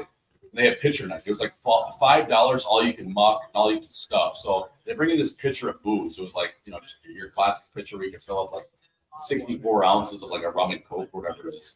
And then all the boys would go there and just get tattooed. And every time, Rob, I would go there, and I had a place in Tucson because I was renting my place out to Drake and Jula here. Every time I would go there, I'd end up just getting that hotel room right at the Marriott, like 4 steps back. Oh, yeah. Because I couldn't make the drive. Obviously, I couldn't stick handle. And I also didn't want to get an Uber, so I'd always just make a hotel night out of it. It was so fun. But every Tuesday, Swishy was at the Marriott. So it was just like just getting tattoos. Love that. But I'm trying to think like some nights we had there that I could tell them, without sewering any guys. Yeah, it's hard to tell. Listen, like it's hard to tell stories Yeah. here sometimes because I have an absolute all-time story. But it involves a little bit of drunk driving. So yeah, exactly. Like I remember I was the oldest guy on the team at 27, which is crazy to say on American That's hockey. crazy. I was the oldest guy on the team. So we would always end up at like a dorm room of some University of Arizona Skunk. She's like 18, Some woman. and we're drinking like UV blue, and we're playing like pass the bottle until like 4 a.m. It's like, what am I doing here? But at the same time, I'm having so much goddamn fun. You're passing the ball around. The next thing, everyone's passing the wrenches around. Oh my, passyourwrench.com. Yeah. Folks, does that fit? I don't know. That's a life-size wrench, but Isn't it crazy that you just get to college and you have a couple of drinks and then everyone just wants to talk, do jujitsu at 2 a.m? It's crazy. Everyone's just so horny in college. Like, what the fuck is that about? God, I mean, I was at a party last night with a bunch of 45 girls. I think they're even hornier than the fucking freshman dorm. Yeah, it's going waves. Yeah, you're going waves. It was weird. Like I thought last night the party was. I think it was literally. I thought it was going to be a swinger fest. So I was like, what is going on? And who am I going at first? Because I think I have first pick, right? So there's you have first pick. I interrupted you there. I think I might have first whack at this thing. So who are we going here? Low and slow. Yeah, I used to I didn't like this teacher I had, so he used to go around town telling everybody that him and his wife are swingers, and everyone would look at them weird because I started a massive rumor in my town. And that's the beauty of being from a smaller town. Imagine being a swinger, just like, yeah, you can tuck my wife, but we're going eye for eye. Like I'm gonna have to with your wife. Kind of weird. Yeah, it is a little bit weird because like you're like I'm hammering your wife, but then you kind of have your peripheral vision. Some other guy's talking to your wife, and she's yelling a little bit louder than normal, so it kind of makes you feel a little bit are you trying to take the screws to that guy's wife a little harder because I'm hoping my wife doesn't get as big as hers. I do. That's just a weird dynamic, I think. But anyways, folks. Biz is on the way, folks. Don't worry. Let me update this so it doesn't say that he's at the start. I just got confirmation. Paul Bissonnette via the source 93.1 over here. DJ Swish, your newest insider, Rob. Throwing on the close. He'll be over here, I would say, by probably the third period. So 20 minutes, I would say. So stay with us. We got Biz Nasty on the way right now over here. Cole Smith playing it on the wall to Mike McCarron as the meat and potatoes line for the Nashville Predators coming out hot. Folks, if you're following along, 17:05 remaining in the second period as we get underway from Raleigh, North Carolina. But more importantly, live from the couch here in Scottsdale, Arizona. Rob, a little bit of a muck fest early for a couple goals. The Carolina Hurricanes, honestly, kind of a weird game. We had a tipping goal, and then Tony DeAngelo scored on the river. That goal by Nashville was an absolute muck fest. Tomasino kind of plays it to the cage of Antti Ranta, and he scoops that up with his left-hand mitt. But, yeah, I don't know. A little bit of a muck. Folks, where are we watching from? Get at us. We'll be taking questions here in the next 3 minutes. But, yeah, a little low and slow over here. I've got to watch this game. I've kind of got a little bit distracted. We're kind of going off topic, but that's what happens on Friday. Swish, like, I'm in the mood to go out and get very drunk, so it's hard to pay attention to hockey when you're, envisioning the bartender to massive hooters. And not only is it hard to vision, it's hard to watch hockey. It's hard to watch a bunch of Predators take on the Hurricanes. It's a bit of a game I'm not interested in, but nonetheless, we are here. Hockey Night Scottsdale, 16:30 remaining. We have a 2-1 game. Shots are 10-11. But yeah, we do have a little bit of a muck fest on our hands. Not too many exciting plays, but that's why we're here. We're trying to make it better for the people. We thank everyone that's joining us on Hockey Night in Scottsdale. Yeah, a couple of her. Oh, my wraparound. That's called the Diesel Rob. That's a fucking reach around. Uncle will give it Thanksgiving after a couple Heinekens, folks. Oh, my Pita Pit wrap that came out of nowhere. We have a tie game at 2-2 as Roman Yossi, the captain, did a little mohawk turn silhouette as he made his way around him and just beat Antti Raanta to the far post there. What a play by the captain. Wow, look at these feet. Just the Swiss Fondue League boots. Wow, Raanta just looking a little slow on that play. He didn't anticipate Roman Yossi wrapping at the far side post, but what a play here. Snook O'Reilly, massaging the pill, finds the captain. He goes dot lane with it, wraps it around, and ultimately beats Raanta to the far post route. That was a great play. I can't get over how tan Roman Yossi is right now. And I mean that in maybe a gay way. He is looking great tonight down there in Carolina. I don't know if they have an off night tonight, but if I'm him and I have a tan like that, I'm that tint of tan, I'm definitely hitting the bar. Maybe getting me a Southern bed.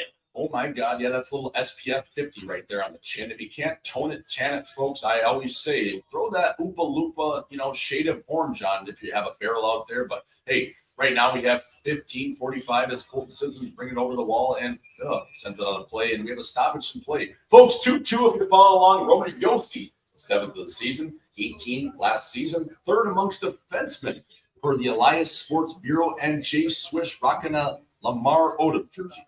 Right now, folks, a little studio update from ESPN. Claude Giroux sends a pill on the cage. And what do we have here? Looks like Ottinger is there goes my hero. Maybe he's off the rink in Dallas. So probably heading to Moxie's, if you will.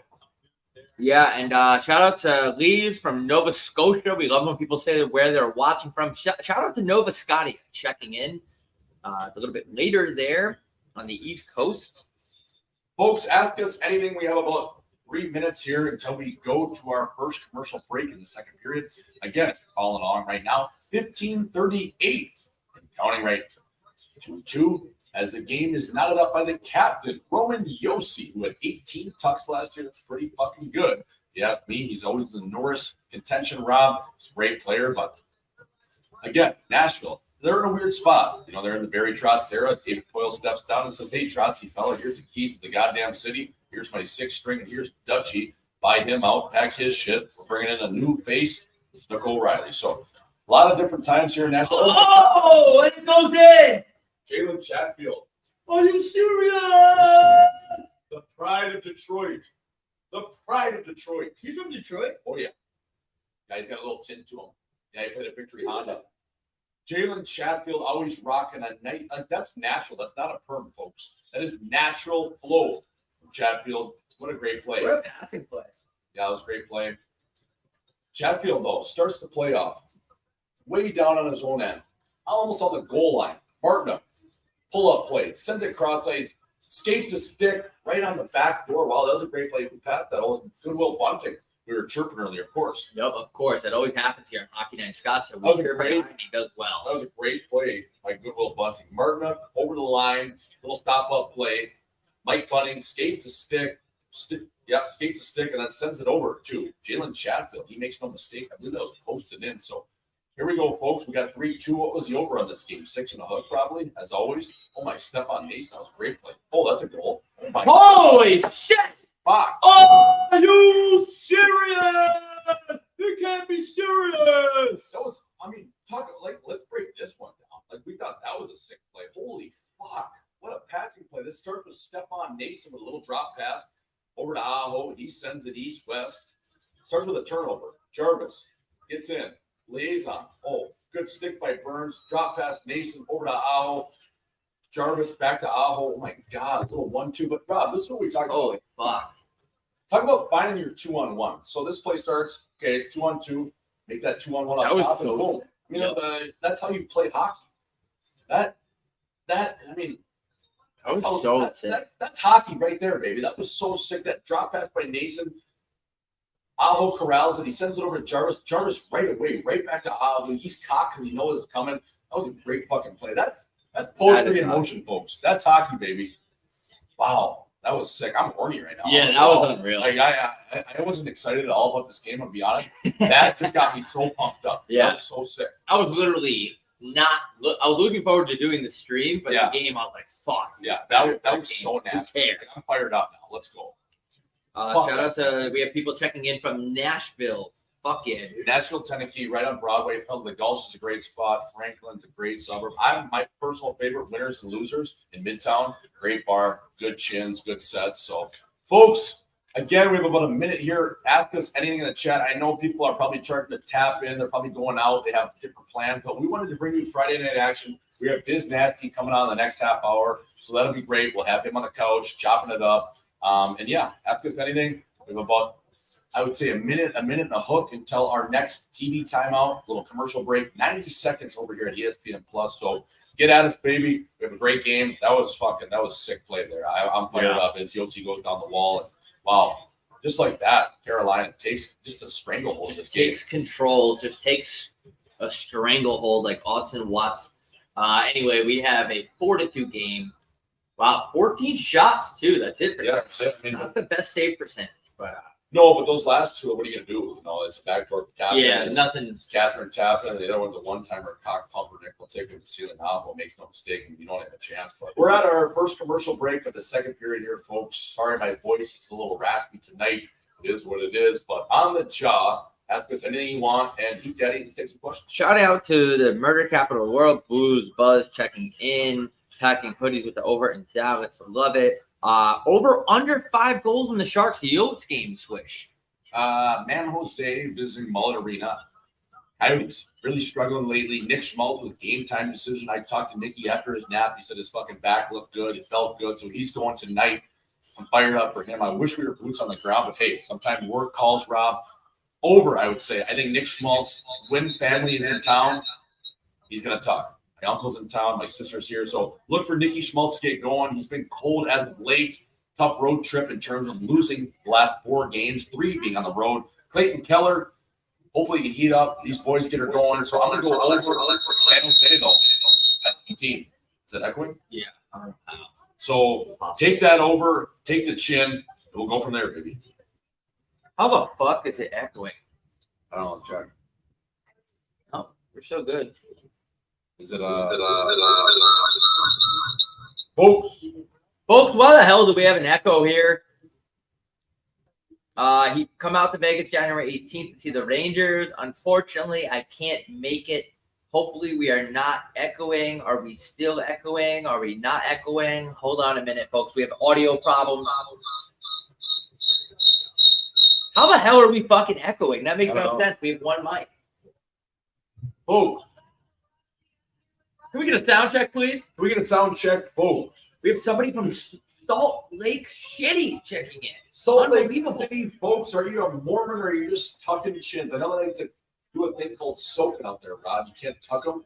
You just get hard and you just sit in them. Low and slow. Are we still echoing? Can we get a mic check in the chat? Mic check. I don't know how that's possible. We only have one microphone. Yeah, let us know. Low and slow. One mic is echoing. We only have one mic on. No echo now? We good? We good. Echo good now. Confirm. All right. Confirm. Are we confirmed good? Is that per Darren? Fella. Yo. It's better. All right. It's better. We'll take it. All right. What the hell is that possible? Whatever. Switch. Let's get back to it. Yeah, we got 13, 10 and counting here as Jalen Chatfield massages the fill up the wall. Tabo Teravainen loses the battle. And like we said, Rob, Nashville playing this meat stick line a lot. Cole Smith, Mike McCarron, and Jakob Trenchen. Yeah, I don't know. It just seems to me this game right now was pretty even until Carolina made 2 good plays, and all of a sudden we have 4-2. So nice little tilt, actually. Again, I'm so excited about that last play, and we'll see where it goes. But as we always say, the worst lead in hockey is 2 and sometimes 3. We actually did figure out the audio, so I don't know why it's echoing. I don't know how that's even possible. So it's still echoing. Let's get a sound check. 93.1. 93. Sound check. Czech Republic. Check. Hello. Was that positive? Are we echoing now? Are we echoing now? Do we have an echo, folks? How do we have an echo? There's no way. Yeah, but all our phones are away.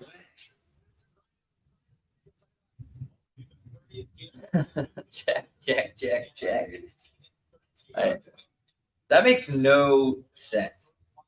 What do we have, folks? Let us know. I'm muted on my computer. Yeah, but we're not listening to our own stream. That's the thing. We're good now, cheap. Wait, a lot of people are talking on Twitter. Emmett Smith. Did Elon unban my Twitter comments? Folks, are we echoing? We have 11:55 and counting as Jeremy Liaison sends it on the net. Shots right now 14-13 in favor of the Carolina Hurricanes, who are leading the visiting Nashville Predators. Folks, are we echoing now? What are we doing? How the hell are we? What's going on, baby? 93-1 over here with the Heat. Live Hockey Night in Scottsdale from the couch. The Lamar Odom jersey, Heat Teddy, the half wins or not, waiting on our boy, a.k.a. Mr. TNT, to show up. Paul, Bissonnette, Bissonnette, as Brett Pesci massages the pill and throws an in-and-out burger to the far end, just over the blue line. Romaniosi corrals it, he slows the play, sends it up the wall, and loses the battle. I believe that was Tomasino. Oh, that's all I would say. This just in. I think Twitter people can now comment on Twitter. I used to be banned, so I love that. They start to go, oh, hit the crossbar. Are you serious? Oh, how about Ryan McDonough still playing? Along. Eddie. I mean, he was a guy that played at Creighton-Durham Hall, high school football. He was an all-football guy. He could have played D1 quarterback. Ended up going to Wisconsin. He was a first-round pick back in the day by the Montreal Canadiens, 13th overall. Captain for the Rangers. Played in Tampa Bay. Won mugs. I mean, he's just an all-world player. He's just nailed it. A guy that can play for any team and every coach loves. As we have a penalty, Steve Pisari announced as referee official number 40 interference, I believe, on who's just coming on. Let's watch a replay here. Who's the interference? Oh, it's the Irons. Okay.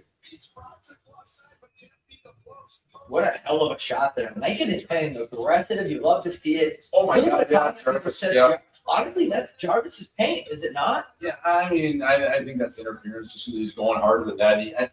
Rob, in this NHL, now I don't agree with the play, but in this NHL, if you make any contact with the goaltender, they're going to call it because they're trying to protect these guys similar to a quarterback. They have the quarterback check it out. It is what it is, right? Yeah, I mean, that's even they don't even let Binnington and Marc-Andre Fleury fight last year, right?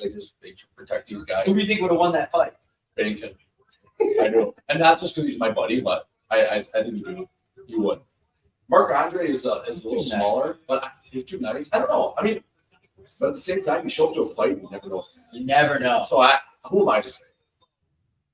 Low and slow. I don't think you can predict a fight because who knows? You take a guy in the chin, the lucky one, he goes down. It's just in a fight, man. You never know. That's why there's bar fights, right? It's just you put your chin on the line. Oh! Snook O'Reilly. I said he's gonna have one. Yep, he did. Snook, one. Let's go. What a game. Let's go. I love these two teams. I was so excited to watch these two play tonight. I knew it was going to be a game like this. The fact, Daddy, what a beauty. This guy's an absolute rock star. Has made his living not only in front of the cage, but having a couple Guinness, a couple Jameson. This guy is unbelievable. What a tip. Little shot tip. How's your mother? No one in front. Obviously, they're playing loose coverage because it's 5-on-4. But taking the eyes away from Rob. Get that puck. Let it hit the pads, Rob, the pillows. And then just look at that quick little stick play he makes. That's such an underrated little turn. He makes a little silhouette turn just to bury it. Because, Rob's going to have no chance. Perfect. I love how Yossi fucking kind of drags the PK to the outside. You want to say in a tight, compact box, just like chicks on the weekend. But when Yossi gets that puck, he goes to the wall and he kind of stalls, sucks him in, just sucks him right in. Yep, Eric pushes it back up north, and then, that's what happens. You get a clean shot on net. And as you said, the fact that he was there to clean up the garbage. Yeah, that was a great play by the back Teddy, folks. We have 10:33 and counting. If you're watching with us for 3, I know a lot of people are counting. Where is Biz? Biz is on the way, folks. He's on the way. He's the busiest man in all of hockey, so he will be here. He's stopping in for, I believe, the 3rd, if not a little bit sooner. So we do have confirmation that he will be here, but just stay with us, baby. Keep watching along. We're going to get a great game here. Battle of the South. Oh, my God, that was a pizza. Oh, I my missed it. Little Caesars. This was Little Caesars, hot and ready. $5 pepperoni, maybe a little sausage on that thing. Oh, my carrier. This is a crazy game. That was such a pizza. Holy fuck. Marty Nature's God. unbelievable hands. Look at this. Look at this pizza, though. This is such a zob. This is so filled. Oh, my God. Watch this zob. You trying to middle pop, which I don't mind because I love a guy going trying to go to the middle. Watch this zob. Oh, my God. Just two large pieces for $8. That was right on a silver platter. Oh, my God, that was a filthy zob. You think he'll get benched for that? I don't know, but, like, look how sick of it. Like, he has the center. He just misses them. Oh, my God. That was so sick.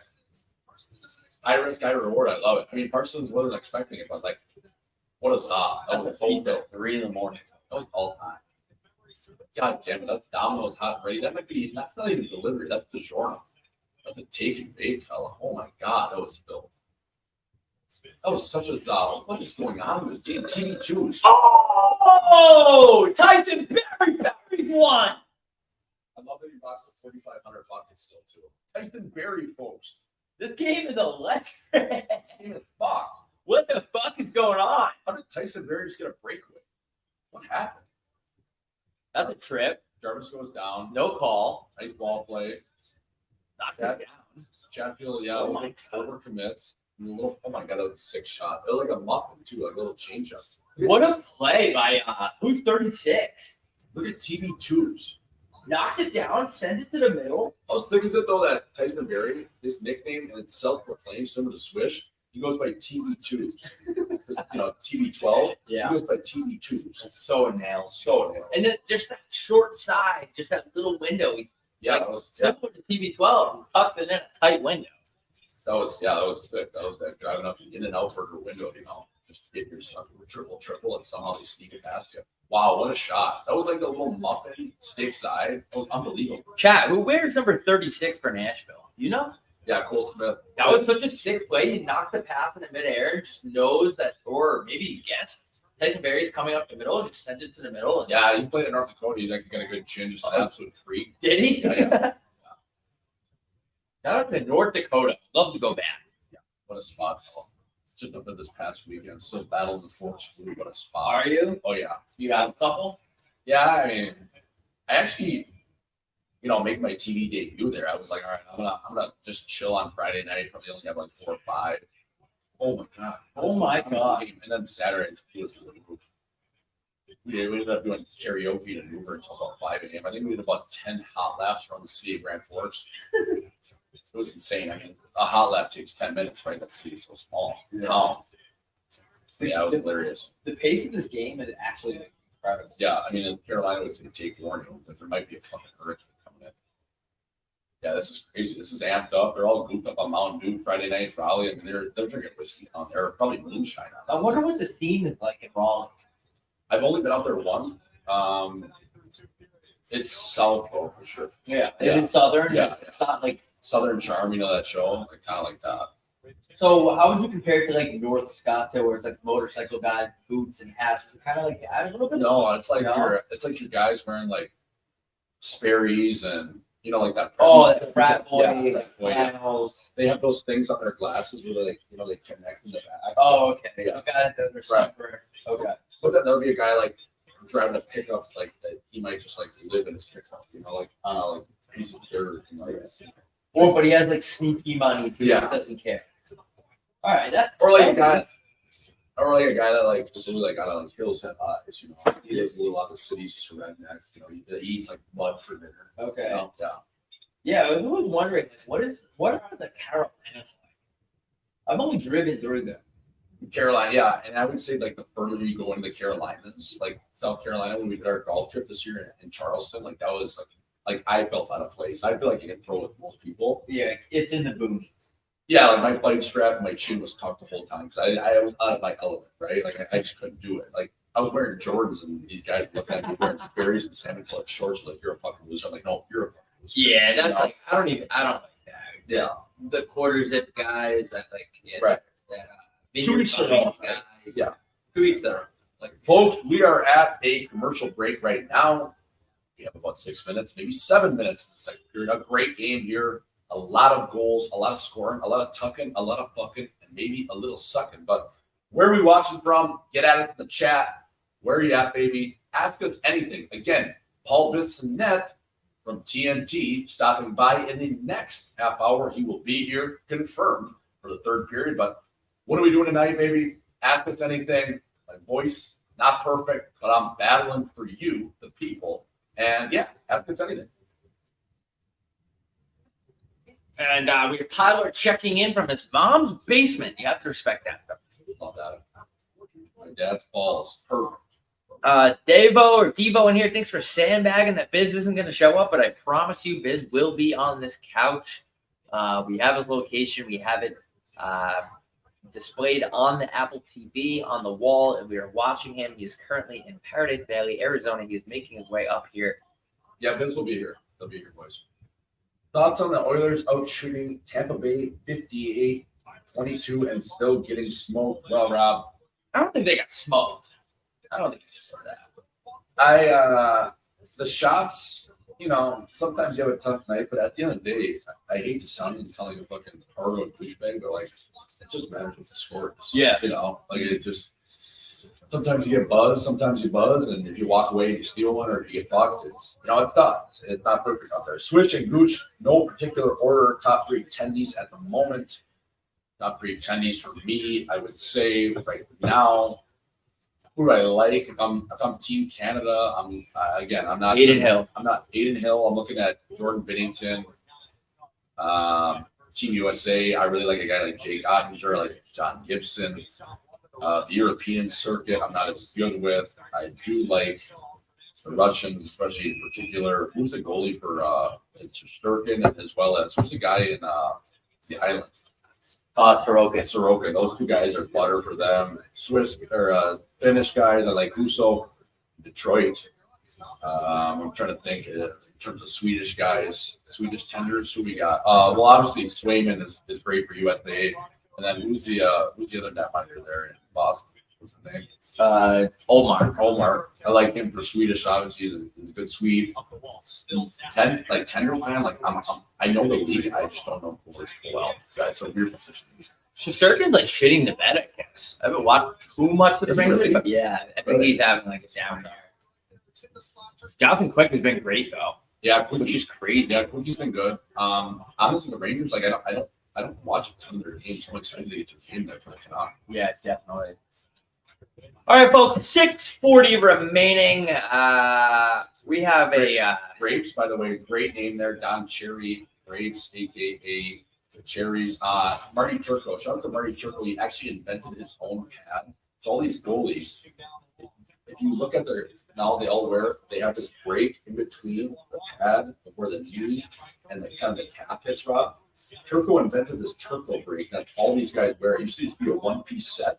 And Turco came in the league and he invented this little split, and now they all rock it. It's called the Turco break. So shout out to Marty Berta, a guy that also, when he used to play the puck, he'd go oppo taco, so he'd flip it over and play with his backhand so his forehand. He was a ready shot. He caught with his left hand. So shout out to Turco. What are the odds Brian Giannis signs the Bruins at the deadline? I think it's a good chance. I think he can skate with Zach Parise. that is unbelievable. So, folks, right now, 5:44 remaining in the second frame. Shots right now, pretty even. Nashville Predators leading Carolina Hurricanes 28-17. Actually, just took away a shot. Nashville 19-17. Pretty good game here. The old Southern Trim, I call it here, the battle of the Southern Trim, the Southern Bells. They're all white. Yeah.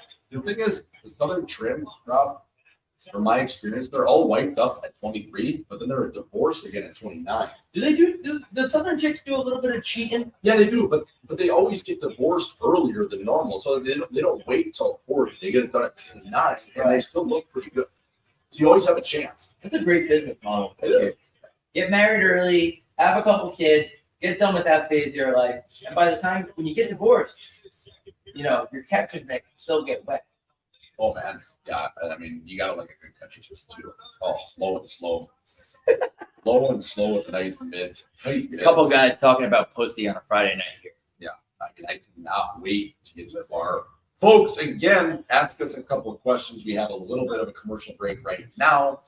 Where are we tapping in from? When's the last time you've been to Tempe besides going to Mullet Heater? That's about it. I drive through Tempe to go to where my merch guy makes my merch in Phoenix. But other than that, I don't know, man. I don't know. I really don't go back to campus. Yeah, I mean, just I'm basically almost 40 years old, so I think it's a little bit weird now. And that's fair. But yeah, just to go to the games down there. That's about it. Guys, what the hell is up with Huberdeau? What will you do as Craig Conway? Well, listen, you're locked into this is his first year out of 8. I think you have to slow play this thing. Right now, his market value, if you're looking for a trade, is essentially nothing. And that's no disrespect. That's just a guy making about 9 and a hook or 10 and a hook, whatever he's making on an 8-year deal that's not producing to the production level of what he's being paid. And to me, I think we've talked about it before. I think he just left his heart in Florida, man. I mean, you go from driving the Lamborghini, the neon tint Lamborghini, to now you're driving a GMC pickup. And I'm a pickup guy. I just don't know if Huberdeau likes the mud flaps, the salt on the roads. He's a Montreal guy, but I think he spent so many years in Florida. He really got accustomed to that lifestyle. Yeah. He had 116 points the year that he got traded. So I would be so rattled, dude. I think it takes a long time to get adjusted. The sun in Alberta is not the same. UV index is what it is in Florida. I think it's just taking him a long time to get adjusted. I think last year Daryl Sutter really put a clamp on things, and he's trying to reboot as a professional he is. But it's hard, Rob. You go from fucking Fort Lickerdale on the 305 going down to Key Biscayne to get your pee-pee waxed, and all of a sudden, you're up there with the snow again. Yep, and somebody said, I can't think of any good questions. I drank espresso martinis last night, but the first time, and I feel like I get hit by a Jeep. Yeah, espresso martini hangout. Let me tell you something. When the mountain's high, the fall's going to be even harder. 100%. And that's a tough one to wear the next day. If you're only drinking espresso martinis, I'll have anywhere from 8 to 12 a night. But the next day, Your house gone. Yeah, I'm going to be asking somebody to bring me to the hospital. Yeah, exactly. Sometimes you got to get stretchered out. There's nothing bad about getting stretchered out. Shout out to our North Dakota hockey team. Actually, one of our guys, Greg Kajula, not going to sue him because it happened a while ago, but at our rookie party, he actually ended up getting stretchered out, and that made the papers. So, if you're going to get stretchered out, well, make it come. Yep, absolutely. And we'll take a couple questions here at the intermission. Right now, we have 4:40 remaining. If you're following along, we have a great game here, actually in Carolina, live from PNC Arena. Nashville Predators trailing by 1 as we are live on the couch here in Scottsdale, Arizona. Philip Forsberg massages the puck down low, tries to make a little slip play to, I believe that was his captain, Roman Josi. He circles back with the puck, makes a little head fake, dipsy do. How are you? Oh my God, is he dangling right now? Get you dangling on, fella. As I always say, you got no angle, Rob. Time to dangle. Yeah, I'd love to see Nashville tie this up. So we have a penalty upcoming here. I'm not sure. I'm going to assume it's a hook. Yeah, it is a hook. So TJ Hooker. I don't even know who this is on right now.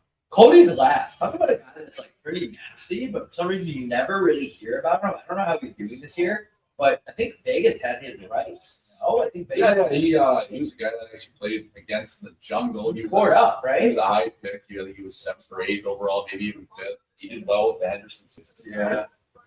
And they wanted him to be like a third-line center, and he just couldn't really fit that role. Ended up getting traded to Nashville. Had a pretty good year last year. Struggling early in this season, Rob, but draws a penalty there.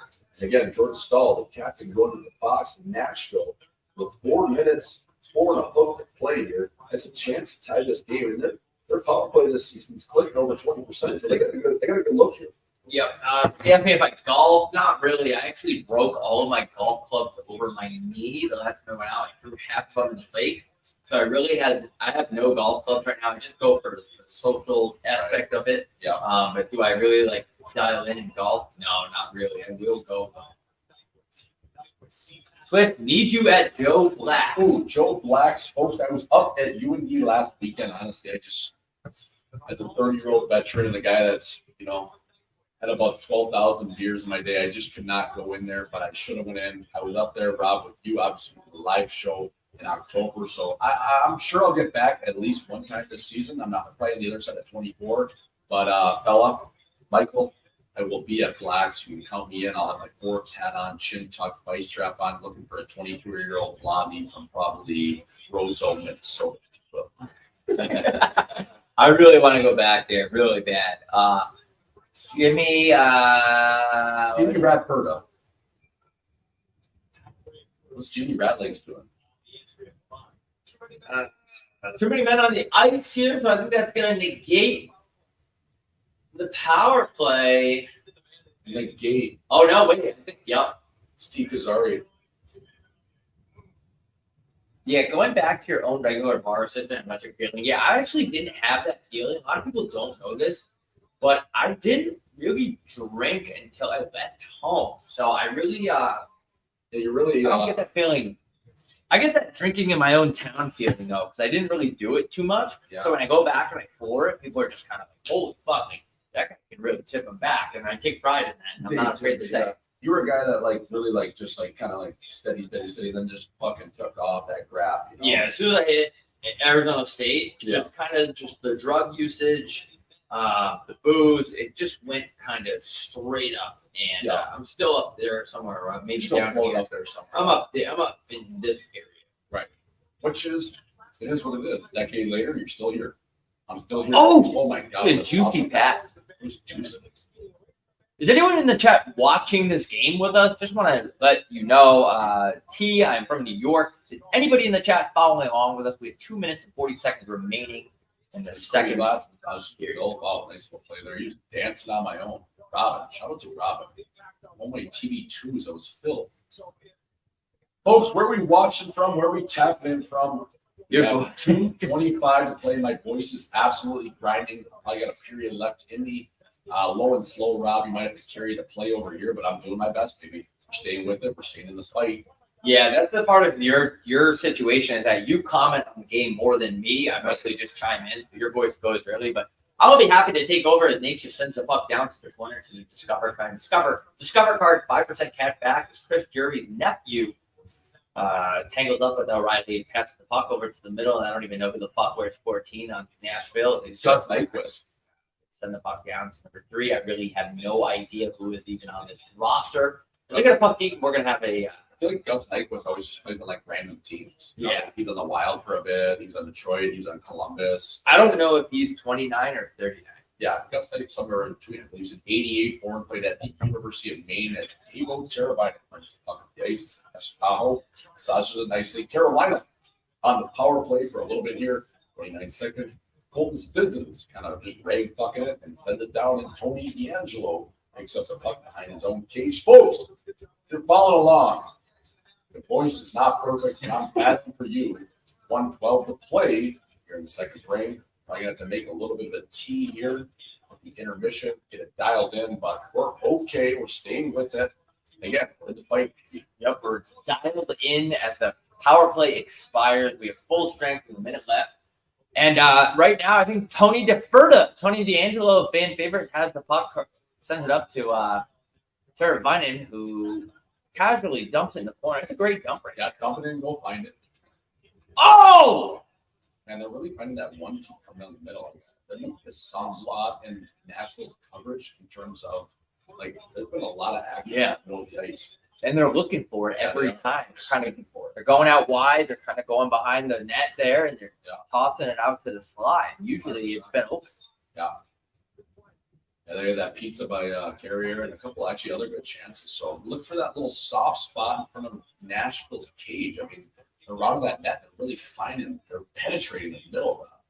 9 seconds here to play in the second frame. Folks, we're going to go to intermission and take your questions. I'm going to make a little bit of a throat coat tea, low and slow over here, and we'll figure it out as Biz Nasty should be joining us here in the next I'd say 10 minutes. Yeah, I think we should have probably let people know that he was. That's our bad. That he was going to be a little bit late. Just got it.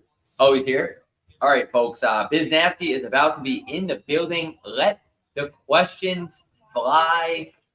Jay Swish 93.1. This episode is brought to you. This show is brought to you by Buttershot Golf, Beat Daddy merch, and of course, I will shout out Prize Picks. Folks, we have Biz Nasty making his way up the elevator right now. So for all of you that have been waiting for him to join, he is joining.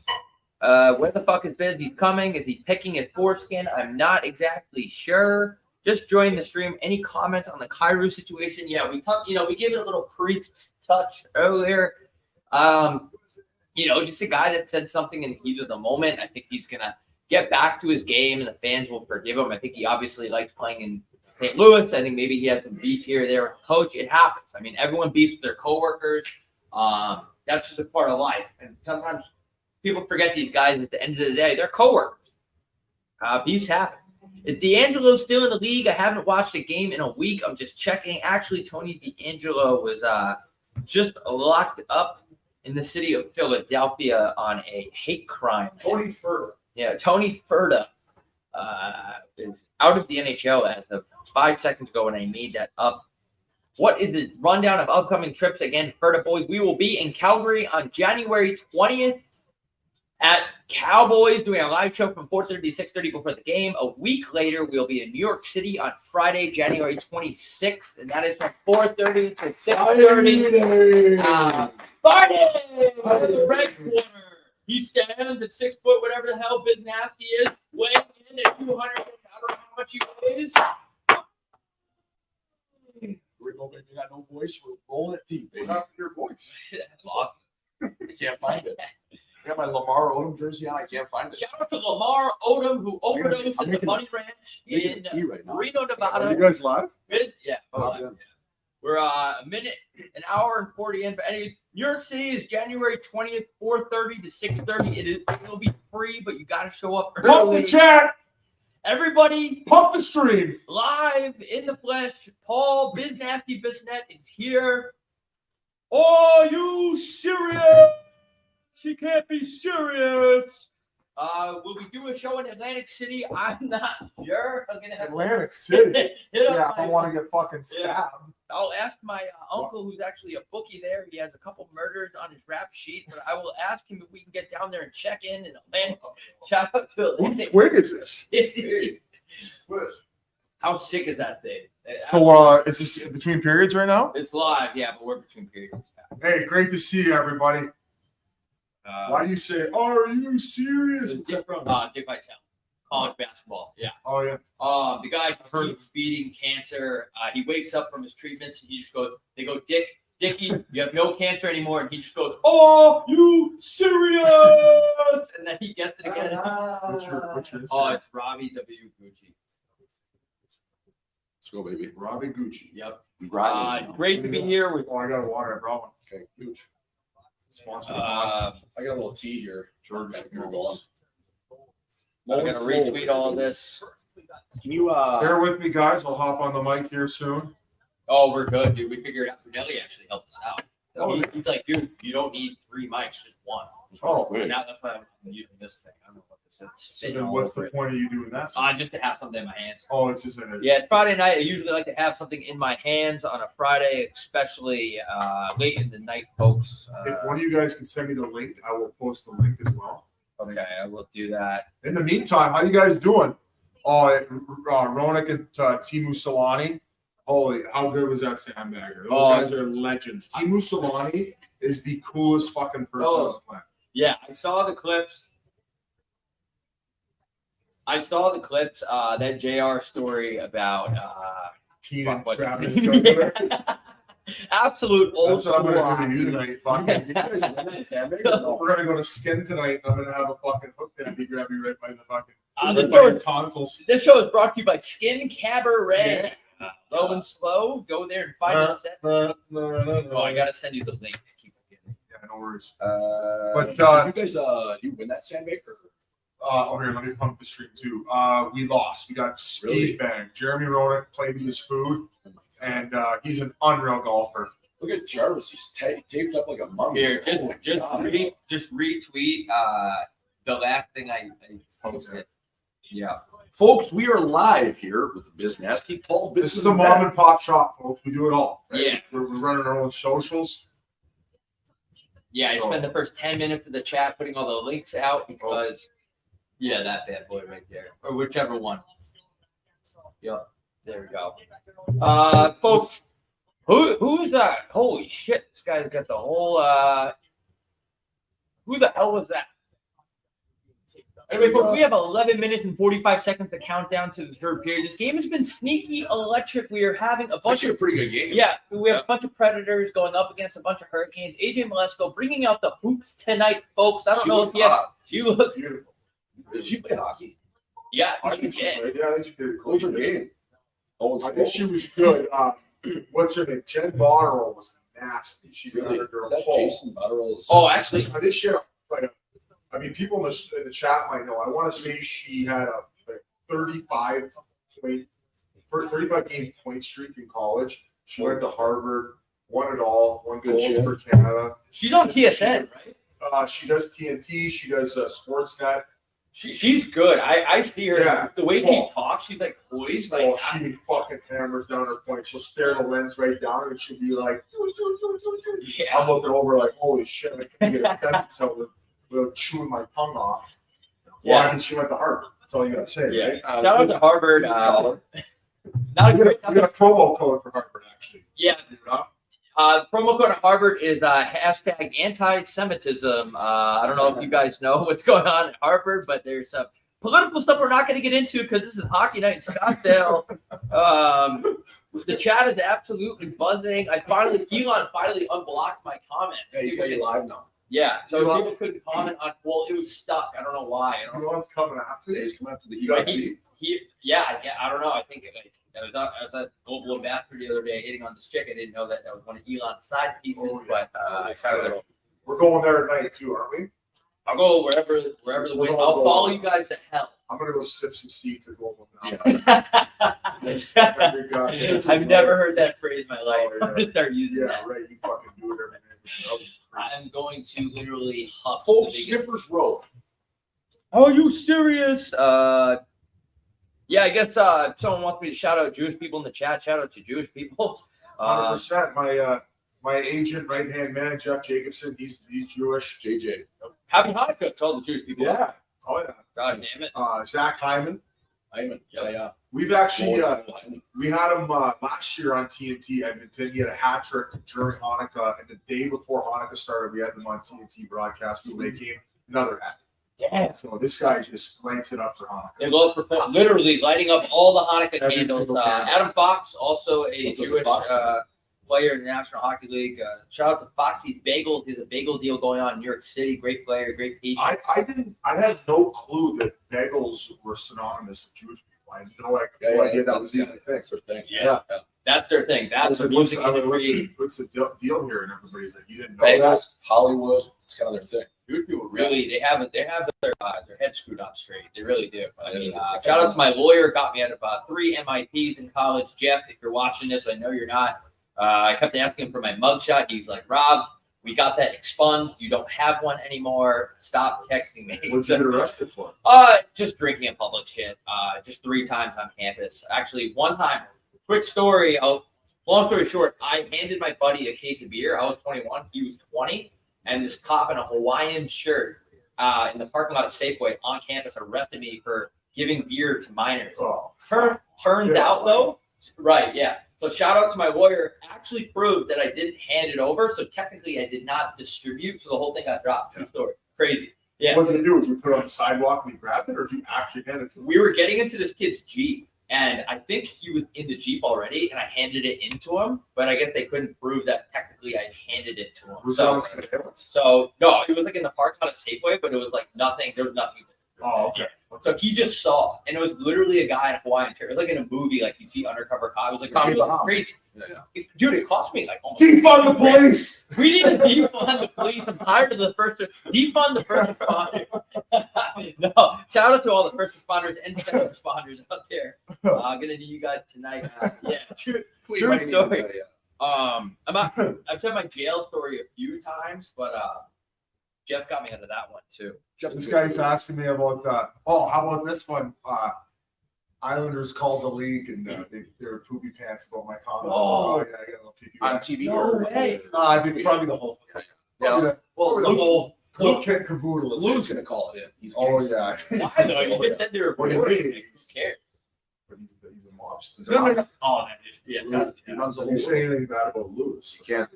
First thing. I'm already afraid of a guy that controls another guy's facial hair. Like he makes sure they have no pubes in there. Have you seen what Bertuzzo, Bobby, what Bertuzzo looks like? Bobby's chin Yeah, looks I so met him for the small. first time. What chin? He doesn't have a He chin. lost it with the His face is razor. so small. He looks like you got a peanut head.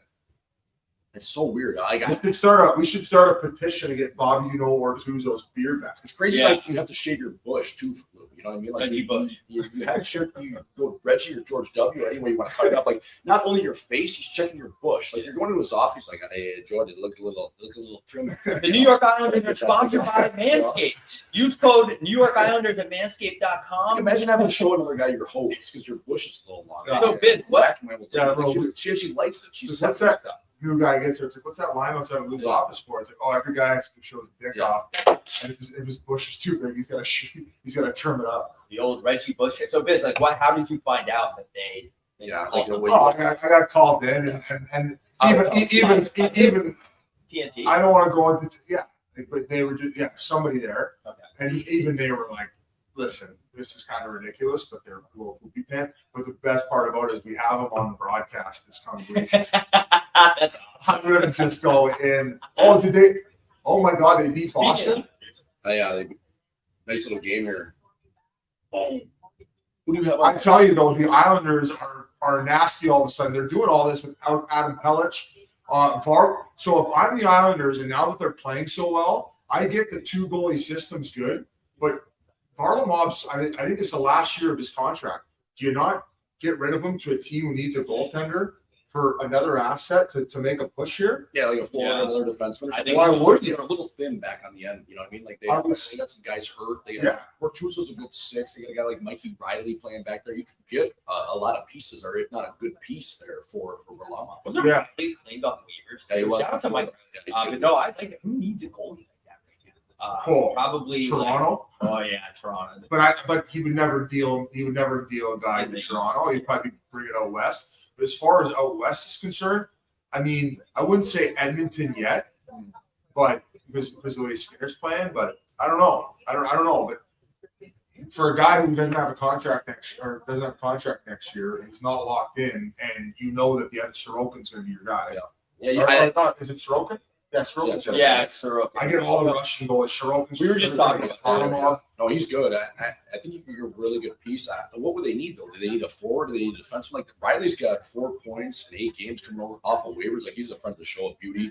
Bobby Bertuzzo, a good back there. I don't know. Would you need another defenseman? Or are you looking more as a forward, maybe a good winger or someone that can be in a middle 6 position? I would probably say that. Yeah, I think so too. Yeah. More so that. Are they legitimately just kind of riding a hot streak? Like they're like an older team that plays slow, but they're methodical. No, I think they got a bunch of crafty players on their team. Yeah, like Anders Lee, good net front guy. That's an unbelievable hand-eye coordination. So good, so consistent. They got that fourth line's been together since Nam. Yeah, and they're good. I mean, that fourth line is they get the job done. Cal Cluttertuck. Guy played his 1,000th game. I thought he'd be in the league for 2,000. Like this guy's insane out there. Matt Harden is looking for your chin at all times, and his elbows can be right in your grill. Like that guy's insane out there. How does he still play like that? He's actually from my hometown, Welland, Ontario. Cluttertuck, yeah. Oh my god. Yeah, they have Manny Perkins. Show, right? He's a good player. Who's on that fourth line? Is it Cluttertuck? Martin and Cizikas. Nice Cizikas. He just eats the ball. He just eats the puck on the yellow. He's he's a like a cigarette machine, like you said. What's the tell business to get big? So we're trying to get Big Buck, but he's off the grid. He's a pro fisher. He's a pro fisherman. He's off the grid. Did he actually? Hey, lot of respect for a guy who can just say, you know what, fuck it. Yeah. Keep the 40 sheets. Yeah, I'm still gonna make. Yeah. How much did he leave on the table? He must have left 30 million. Oh, it was like 15, yeah. But he's just like, I'm good, and I'm gonna go fish. I'm gonna chew, and I'm gonna smoke a little bit. Yeah, I saw Buff last year actually at a college game. All-time beauty. He wasn't looking like he could probably fit into his same suits, but not exactly gluten-free. But we're not body shaming over here because he's an absolute beauty. I mean, dudes just love fishing. I mean, if you could be content doing that, good for him. If you're content doing anything, You should actually like Spit and Chicklets should sponsor his boat, dude. That'd be pretty funny. Yeah, we actually when we went to on his boat. We went to the Winter Classic a few years ago when it was in Mini, downtown's a dump, by the way.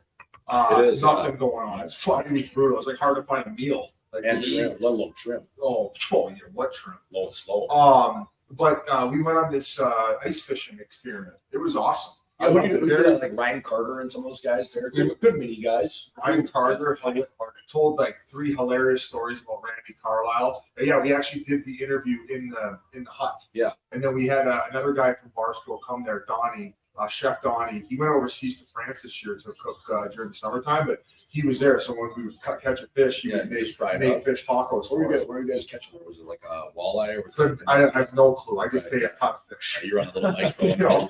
I don't know the names. Right, yeah. Yeah, you know, if you put them in a lineup, I wouldn't be able to tell you what a trout was. Yeah. Maybe Mike. What's a Mike? Mike Trout. Oh. Um, a pike. Biz, do you think Jack Hughes will ever go on Chicklets?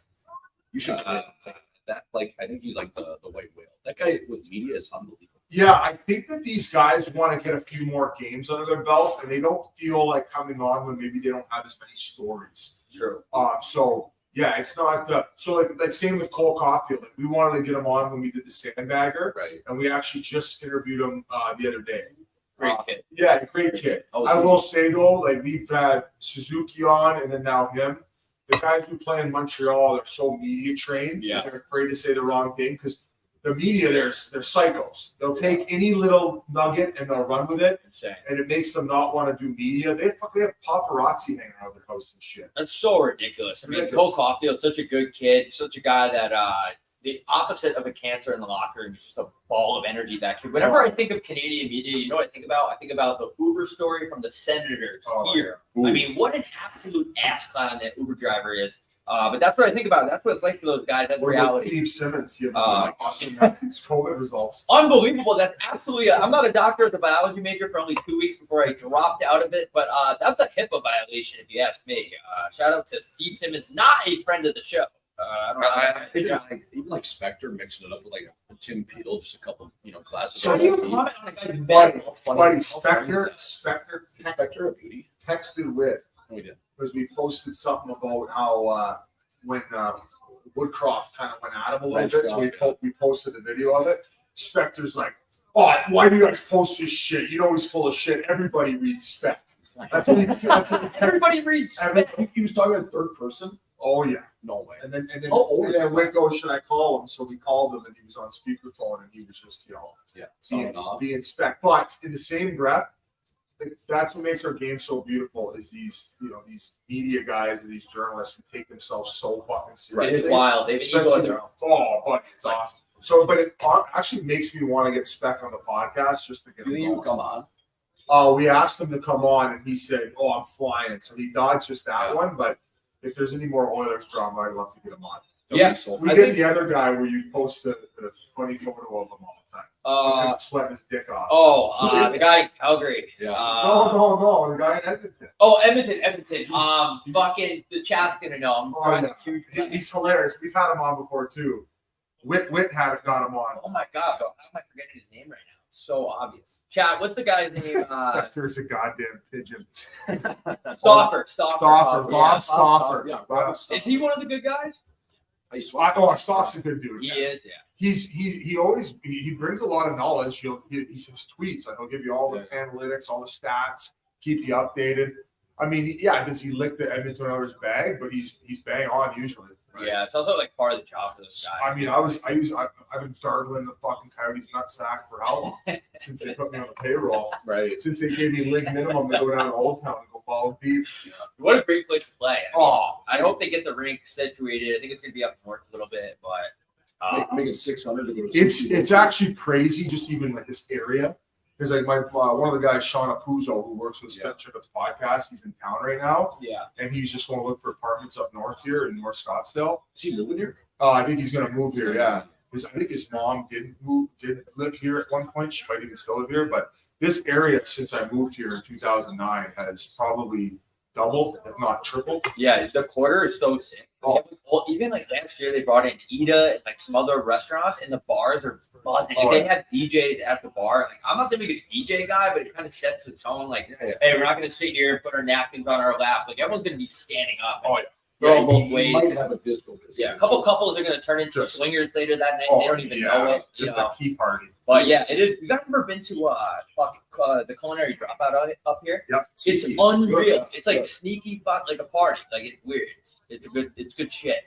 Shout out to all the trim at Culinary Dropout. Shout out to all the trim here. Well, way different than the one in Old Town. It's better, honestly. We used to go to this place in Cougar Hunt at Blue Martini. Yeah, John. We actually, dude, it was sketchy. Oh, it's brutal. They have you walk through a metal detector. I'm You like, have to walk. what do you do? They have that TSA machine. You have to walk in and like. Oh, They also It's like bad.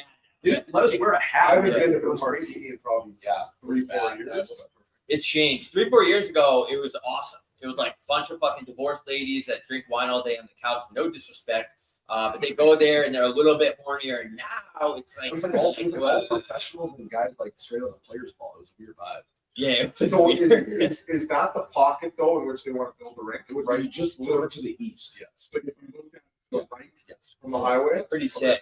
I mean that's what my league sources say, but they haven't bought the land at all. Like they don't have anything. so at the time, all that like before 2008 and 2006 and 7, that whole area was going to pop off. And then obviously when that happened, it slowed everything down, like everything went to foreclosure. Right. So now it's starting to be revamped. Yeah, I know. I think that would be a good area, but in terms of do they actually have that land now? I'm not sure yet. You know, I think it's all smoke and mirrors right now, but it would be a great area in terms of just on the other side of the 101. Yeah. Where if the Indians have that land? Like, That could be Reds. east? I don't think it's Reds, but I think there's some east of the 101. There's a lot of Indian shit going on. Right. I mean, they already have the casinos. Like, we're giving you guys enough money. I watched a little bit of the first period or majority of it. I thought D'Angelo was good. Tony Ferda. Yeah. The South Philly legend. He looks really good. He had that goal. He scored along the ice. I don't have any voice right now, boys. I am absolutely battling. How about Carolina? How about Carolina's goalies? Yeah, Jesus Christ. Ati Rata's still in the league. Still getting it done. How old is he now? I mean, this is the first year that he's had a bad year. Yeah. I would say that his issue before this was staying healthy. Every year he'd get hurt like 2-3 times. Yeah. Band-aid. Well, when he was with the Coyotes for like every other game, he'd play and he'd have like 34 saves and he'd be done. And then he would pull He'd cook like a book, or yeah. hit here, hit there. Yeah. I was working for the team. It was like every year he'd go, oh, that's a cross check to the face. Fuck was that? That was Lazon. He would play good though, and then he'd be hurt. Like he would finish a game, or he'd have like 30 odd saves, and he'd be done. Oh yeah. But he was good enough to get a contract that following year. I think it was a 1-year deal with Carolina, whatever it was. And he's kind of been there since. He timed it perfectly. Like, that's living the dream right there. Just fucking get paid, get healthy, get a contract, get hurt, get paid. I don't know why Coca the DME, whatever the fuck. He got cross-checked in the head by Lazone, and then they're hugging, and Bunting came to stick up for him. I don't know what the hell was going on there. It's a 5-4 game. Is everybody in this chat linked up to this game? Yeah, a lot of people are. Yeah. Shout out to everyone in the chat. If you guys are watching the game with us, we're at 16:40 remaining in the third. I believe a lot of people are. What's the latest with the flight attendant? I'm probably gonna fly her out soon. She's awesome. Yeah. I still text her. Oh, she's Room and board? buddy, Really? gamer. Per diem or no? Just met her in Jackson Hole. One of the best nights of my life. Yeah. Didn't even need me Cialis. No Cialis, yeah. String. Yeah, just a bat on 3 rounds. bat on the ball. 3 rounds. Yeah, 3 Old rounds. school. 3 rounds. Gladiators ready! Gladiators ready! Fighting out of Jackson Hole, Wyoming. 3-round bout. That's a UFC title like that. He's got the angry inch, but he's got an ass like a sewing machine. He played 202 NHL games, more healthy scratches than games played. He was known for his press box popcorn and hot dogs. And still, championship by submission at 2 a.m. All Biz Nasty Bissonnette. Submission by guillotine. Submission by Guillotine. Oh, You're making good. Play like Orloff. Nothing like doing some Eddie jiu-jitsu. line there, Ella. Bernsey. But so I guess at the end of the day, I might marry her.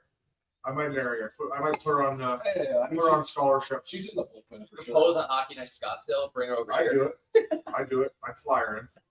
Flyer in, flyer out. She asked. Dave said she asked for 12 inches, so Biz did her 3 times. That's funny. That's a good one. That is so good. Who said that one? Hey, round of applause. Shout out Dave Singer. Round of applause for the chat. Bringing it tonight. That's an absolute You son of a beat. bitch, take it back. That's a beak you'll see in Pelican Bay. That was a good one. When you count my Corsi, I got 12 inches. The game clock. Skin on my cock if you're a burn victim. Shout out to burn victims and skin. We have the clock's at 15:34. Whoever asked. 15 and a hook. Oh, it's Singy. Yeah. Oh, it's Singsy. That's one of the guys who comes in all the Chicklets chats. Oh fuck yeah. Oh, he's a Yeah, legend. that Oh, was- you just dominate all the chats, eh, Singsy? I'm gonna get a brewski. You guys want one of these? They're nice and hot. How many concurrents we got? Yeah, throw it in the microwave. Nice little hot stove going here with the.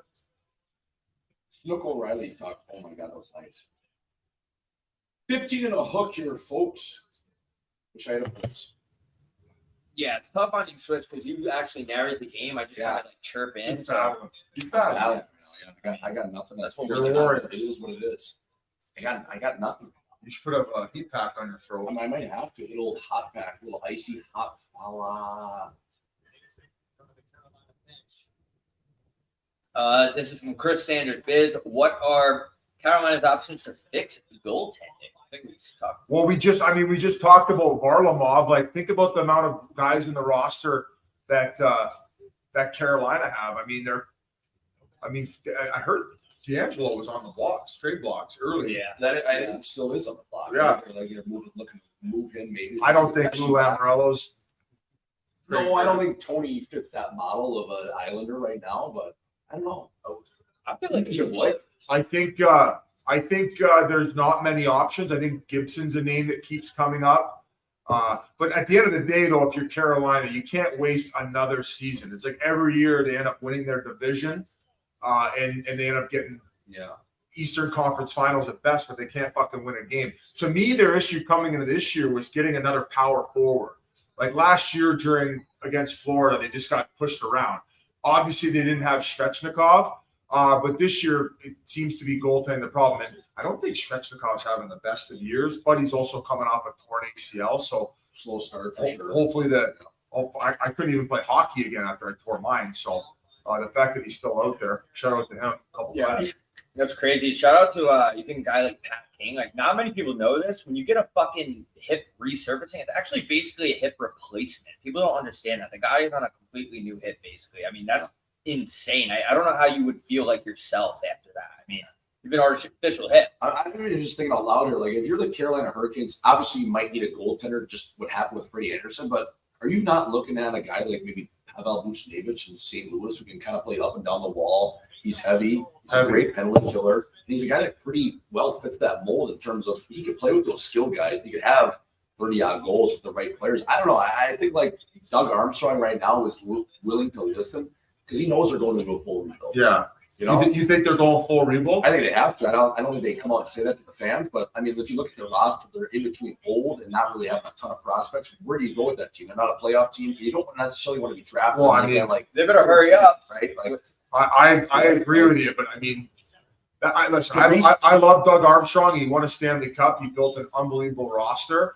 I think it was some of the moves. He seems to be a little bit delusional. Like we talked about, they parted with Perron, and they bring in other guys who are making the same amount of type of money that he would have commanded. Where it's like that's a oh, here we go, 5-5. we're gonna tie a game here, folks. Nope, he saved it. Oh Nope. shit! All right. Great save. Did he not see like he's We snatched that. 13:10 to play. We might be going to a commercial break here, Rob. Yes, we are. Let's get at the chat here. Let's ask a few questions. Thoughts on a few questions. So here's my thoughts on the Kyrou situation. Like, I thought it was so disrespectful the way that he handled the media when he was asked about it. Like, Chief is a legend, even as a player. And then, of course, he won a Stanley Cup there. And I thought the reaction by the fan base was just trying to keep him honest, basically being like, if that's how you're going to treat the coach who brought us a Stanley Cup, and you're not going to have some positive words for a guy who tried to help you mold your game into an NHL-style game. Like, I think Kyrou's got all the skill in the world, but I don't think he's been as receptive to learning the defensive side of the puck. And that was something that him and Berube constantly butted heads about. Is Berube old school, and do those types of coaches have a short shelf life sometimes? Absolutely. But look at how many guys he's helped win a Stanley Cup and help mold Craig Berube. So it was interesting to see Kyrou kind of change his tone very fast. But young guy, learning experience. Learn from it and move on. But once again, that's just a fan base. They're blue collar, they're cutthroat, and they're going to keep you honest if you're being an entitled brat. Yeah, especially on the internet. I kind of made a statement today about the people on the internet. They were kind of acting like he said something worse. But what I said is that he got booed. We move on. Like the guy fucking, he said something that's snarky, a little bit backhanded. Got booed for it. Obviously, he got emotional. He got what he deserved, and then we move on. See what happens. But to your point, Ben, like Berube being that like hard-nosed coach, like it's not like he's Billy Peter throwing around the N-word. I mean, the guy's just trying to be a better, make these guys better, and they need tough love. Like that's what it's about. I mean, fuck. You got to remember too, like Kyrou was a guy that wasn't on that Stanley Cup team. He was in the minors at the time. Berube probably saw that and like this guy's not ready. He's tried to mold him for the last 2 or 3 years just to play on the other side of the puck, especially when you're making 8 and a hook. Like, it's just kind of one of those things where I think, like, Kyrou was probably a little bit emotional about it, but at the same time, it's like, okay, it's just one comment. Like, let's just move on. You could clearly see he was upset after the game. Emotions were high, and that's hockey. Yeah, I just don't know how you would have expected anybody from the organization and of course the fans to react after being like, well, he's not my coach anymore. Exactly. What? Yeah. Not like, he did a lot for the city. It was just you could touch it. He basically just summed up the fact that they were butting heads the entire time. And you're in a Charger here. You're looking a little Dodge Charger. I wonder, San Diego Charger here. We'll read the comments up here about it. I wonder if he said that and then right away he was like, "Oh shit," or if it took him getting booed in the backlash first. I wonder. I don't know. I would probably say the latter. The latter. Yeah. So you don't think right after he said it, he was like, "Oh fuck." No. I think when you say something like that, it's stemmed from somewhere, right? It's just like no comment. It's a little snarky. Yeah, and it's also a lack of respect to Craig Berube, who has everybody in the league's respect. And you talk to any retired guy, any Hall of Fame guy, and they say, "I'll take Craig Berube on my team 10 times out of 10. 100%. He's a legend." Yeah, he's a legend. I mean, a guy that played 1,000 games as a player. That's insane. I didn't even know that till tonight. That mullet he had, oh my God, he was so sick. Stellar. Stellar. He has instant respect from any guy in the league that's ever played for him or ever even just crossed paths. I think you could go on YouTube and find it. There, back in the day, you wouldn't get. I don't think you would get a penalty for flipping it over the glass. Mm-hmm. So this guy had a 10-minute misconduct, but he wasn't going to get out of the box in time. So and he ran one of his teammates. So Berube they won the face off and he got out of the draw and he literally flipped it to the crowd so the guy could end up getting out of the box. and then he just beat the fucking wheels off. Somebody in the chat might know the YouTube video I'm talking about, but he was just an absolute bully on there. I don't know how guys have careers like that playing like that. We had Darren McCarty on last week. And that guy, I was looking him up. Like, I obviously got into hockey because of guys like that, the Colorado Avalanche, obviously Philly, Detroit. I don't get how they were so sustainable. Were they just tougher than a new generation? Oh yeah, maybe, but they were a different breed. They just mentally way tough. Yeah. We were talking about just the fact. The chat. You guys can have an opinion on this one. I felt like maybe regular season hockey sometimes get a little boring because of the lack of emotion and the lack of physicality. And every time there's anytime there's a big hit, everybody just wants a suspension. Like, I talked to so many guys about that whole Joseph on Larkin thing, and I'm like, am I crazy here? And they're like, no, this is just how soft the league's become. And not in the sense of chirping Larkin for his injury, but like in a sense of like people wanting him to be the book to be thrown at Joseph for a net front scrum. No way. Like- Not on that one. I think the Nick Cousins one was like, all right, like that's intent to injure. I think. Yeah, that was a little dumb. But then again, they only gave him 2 for it. They rescinded it. And they fucking reviewed it. Like I'm no. Gabranson ended up getting 1 game for But that. you know what was good about it? The police and It all police Yeah, stuff. yeah. And that's how the game used to be. Yeah, exactly. Yeah, let The them fact that Gabranson was potentially knocked out and then just like came back to life and just auto shed was unbelievable. Yeah. The fact that he like went down for a quick dirt nap, he started throwing. So people were saying he dove, and that's maybe why. No, from an injury standpoint, Yeah. right? And No. just because he popped right No, out. that's a When dangerous. you get hit like that, you go to the wall. You're almost knocked out. And you're in shock too. Yeah, yeah. And when you're on the ground, you're waiting for that split second, like, okay, is anything still ringing or hurting? Right. Am I awake? Like ask Clayton Keller when he went to the wall. Yeah. At first it was just shock, and then it was like, okay, what happened? I think I'm all right here. And then all of a sudden you feel the pain about 4, 5, 6 seconds later. There's like a delay in the response. Yeah. So, But how do you feel about Cousins just kind of not answering the bell? I mean, that RKO takedown from Gabranson was unbelievable. He's like, I'm just going to fucking take this in my own hands, and I'm going to solve this right now. I'm gonna say The this. fact that he was throwing in the back of his head, I mean, he kind of deserved it, man. He took his back of his head on that play, and he just kind of just like say, fuck you, Also- I'm doing the same thing. oh yeah. If And I'm the going to do it a game, little worse because I want the whole league on notice. if the game policed itself like it used to do, that Cousins hit probably doesn't happen. I think he would be on more high alert. Like a guy like Nick Cousins isn't gonna do that. He knows he's gonna fucking get smoked. No. I say this as a compliment too, because Nick Cousins is the type of guy you want on your team. He's a rat. He's one of those hyenas. Yeah. I think he is protected in Florida by the fact that they have a lot of meat. Yeah, guys they that do, are willing to chuck. Right. Sam Bennett, the sheriff. Shout out Sam But Bennett. Nail gun. but he's a rat. Yeah, he He's is. a rat. I've heard things that Nick Cousins has said on the ice to opponents, to the point where the opponents after the game have came into the locker room. No Post game. way. Oh yeah. Shit. Yeah, he's greasy. Oh, I mean, he's where's he from? Belleville? He's greasy. Oh, Shout out to Belleville. Shout out to Brad Richardson. Shout out to Richie Bell- Babe fella. You need a Z-Pack just to go to the city. That's how greasy They have a Belleville. Boston pizza and a whole house. You have to get a. What are those shots you get? Penicillin. Penicillin shot. Yeah, you might need a I get it. Brought to you by callindoc.com. You can get a Z pack with a couple clicks. of a Corporate button. Dan or corporate Dom. I fucking love this shit. Cousins is the time. I didn't know Cousins. I thought he was Why like. is he dressed as a bouncer? yeah, What the fuck are you talking about? What the fuck you? Do I look like a bouncer? I don't think so. I mean, fuck. I don't think so. Like you're right. I have the same thing over there. Hey, little fun fact. I was a bouncer at a strip club for 7 shifts. Get One the fuck out of here. At Sundowner, when I was playing in the American Hockey League, I was drinking a little bit too much, and I was obviously still a very horny young man. I thought, what's the best? young, dumb, full of cum. What's the best thing I could do with my time? Maybe Right. make some money and Yeah. also stare at some tits. Yeah, I mean, Work at the who Sundown. doesn't like a good set of jammers, especially working at the Sundown? Oh. 7 shifts. 7 shifts. That's more than you normally played. Yeah. Coming from a guy that didn't really play either.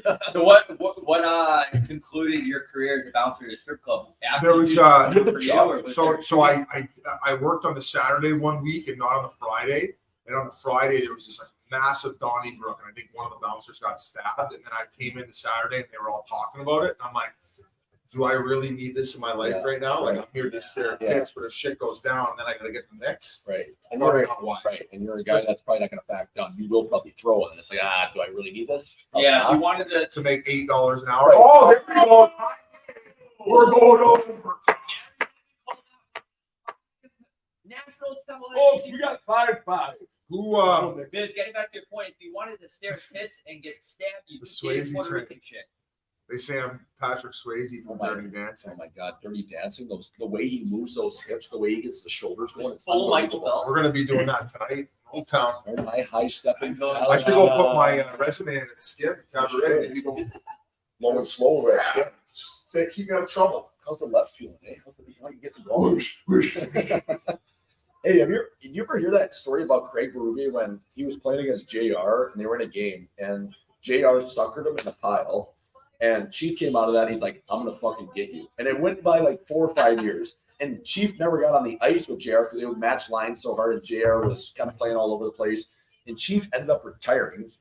It's like 5 years later, JR gets traded to Philly. He's playing in Philly. Chief is coaching for the Phantoms, the Philly Phantoms at the time. And he told him 4 years ago, I'm going to fucking get you. But he never had a chance to do it on the ice. So JR gets traded to Philly his first day in Philly. And Craig Berube confirmed this story when he was coaching me in Chicago with the Wolves. JR walks in. Chief is the head coach of the Philly Phantoms, but they're at the same rink in Philly. They're playing out of that the Spectrum. And Chief walks into the coaching room. JR's walking by, and he suckers him. And he goes, I told you I was going to get you. And they played golf that day together, and they've been like boys ever since. And Chief just suckered him right in the nose, stunned him right over the beak. That's hockey, baby. And they went and played golf that fucking day, and they've been boys ever since. And that is a confirmed story. But Chief Berube, holding his word, suckers him right in the face. How sick is that? I'm going to fucking get you. It's like 4 years later. How sick is that? That's a memory like an elephant. And JR would taunt him every time they played against him, like the 3 years previous. Like, Chief, you're never gonna get on the ice. He's like, I'm gonna fucking get you. Sure as shit, Chief is coaching the AHL, walks into the NHL room and just hammers him. How sick is that? It's so that's toxic. The fact that they can be buddies after too. Yeah, it's they don't make them like they used to, guys. Don't. I mean, that just goes to Berube's character too. Like he's like, all right, well, like you got me, you know. Or JR, sorry. Chief is a fucking legend though. Like to chirp that guy, man, and he's a guy like. Oh yeah, somebody just said Ernie Els. So have you ever heard the Ernie Els story? Oh, on the plane, make him wrestle you. Yeah. Who did he wrestle against? He just actually took the screws to him. He was like a no-namer golfer, just got his cue card or whatever you call it, and he's like, I think they were from the same whole country. Yeah. And he's obviously looking up to Ernie Els. So. I think like 2 or 3 weeks from when he said this on the putting green, they had a tournament overseas, and he goes, "Hey, are you going to that tournament?" To the younger guy, he goes, "Yeah." He goes, "Why don't you join me? I got a private plane going over." And he's like, "Oh my god, this is amazing!" Ernie Els taking me under his wing, gets to fly in his plane. So they get weeks go by, they're going over there. He's still going to come on the plane? Yep. Hops on, and like an hour into the flight, the guy goes to the bathroom, and then he comes out of the bathroom, and Ernie Els is standing right outside the bathroom. He's like, "Can I get by you?" And he's like, "No, you got to wrestle." Right, 30,000 feet in the air, just clocks up. They start fucking brawling. It was wait, why though? Like he's loved to go because he liked to get banged up and fucking wrestle with boys. When you say wrestle, he would fucking go hard. He would fight. You play with guys that love to do that too, especially take like an Ambien, take a little sleeper, and then just wrestle guys. Guys, old school guys I played with, I'm like, dude, what's going on here? There's a wild story. My dad would do that to me when I was 8. Put you in the old crowbar. Yeah, I would walk in the living room, I'd walk in the kitchen and get cereal and go to the pool. Next thing you know, I'm getting knocked the hell out. Just trying to enjoy my Cocoa Puffs here, Dad. We got frosted flakes and those Fruit Loops mixed in here, and all this. I mean, a couple of the Canadian boys, they were at the World Championships one year. Yeah. And I think it was Tyson Berry was wrestling with one of the guys. It might have been Nate Dogg. And they were fucking around after hours, 4 a.m. And one guy got polished right on a bottle of Grey Goose, cut his leg open. There was blood everywhere. Oh, he's done for the turn. He gets stitched up in Latvia all of a sudden. Talk about a staph infection. Coming home. 1 leg less. 1 leg less. Your hose hurts. Yeah. I think it might have been Tyson Berry who cut his leg. Yeah. Something about the wrestling the boys. TV2, he had a nice goal tonight. Oh, Barry? Yeah, Barry is back in the lineup. He's on the block too. Like a guy you root for, right? Ben's a good friend of yours. Best guy. Yeah, he's a fucking awesome. Unfortunately, I missed his wedding this summer. Right. The guest list of that one. Well, the A-listers in the National League. Mr. McDusty, Crosby. Wow, Tyler Ennis, the GOAT. The greatest ever. Rob, we haven't really watched. Hughes was there, but 4 and a hook to play Rob. Seems on. Moise is kind of coming back, but kind of not here. Brady Shea massages the pill up the ice. What's the stream? I don't know. The link. Oh, I'll get the link here. Oh, you just have to just hold this. Folks, 5-5 right now, 28 shots apiece, 424 play. We're following along right now. Nashville, the visiting team. Wow, we got a great game here in Raleigh, North Carolina, Friday night. Paul Bissonnette, live from the couch, TNT's finest. Bob Gucci. I'm giving you everything I got over here, baby. Low and slow. Let's take a few questions here, Rob. We're at the last break, I believe, commercial break, unless, someone scores and calls a timeout. But let's get to the chat here. Folks, Ask us anything you want. I'll What read do we them got, off. baby? Yeah, read them off. I'll read them off. Let's see here. When you guys finish these off, can you go watch them for the rest of the time? You post the whole game. Yeah. All right, chat. I'm reading the next one. Biz, thoughts on Ryan Lindgren? Never seen a player bleed his own blood more than that guy.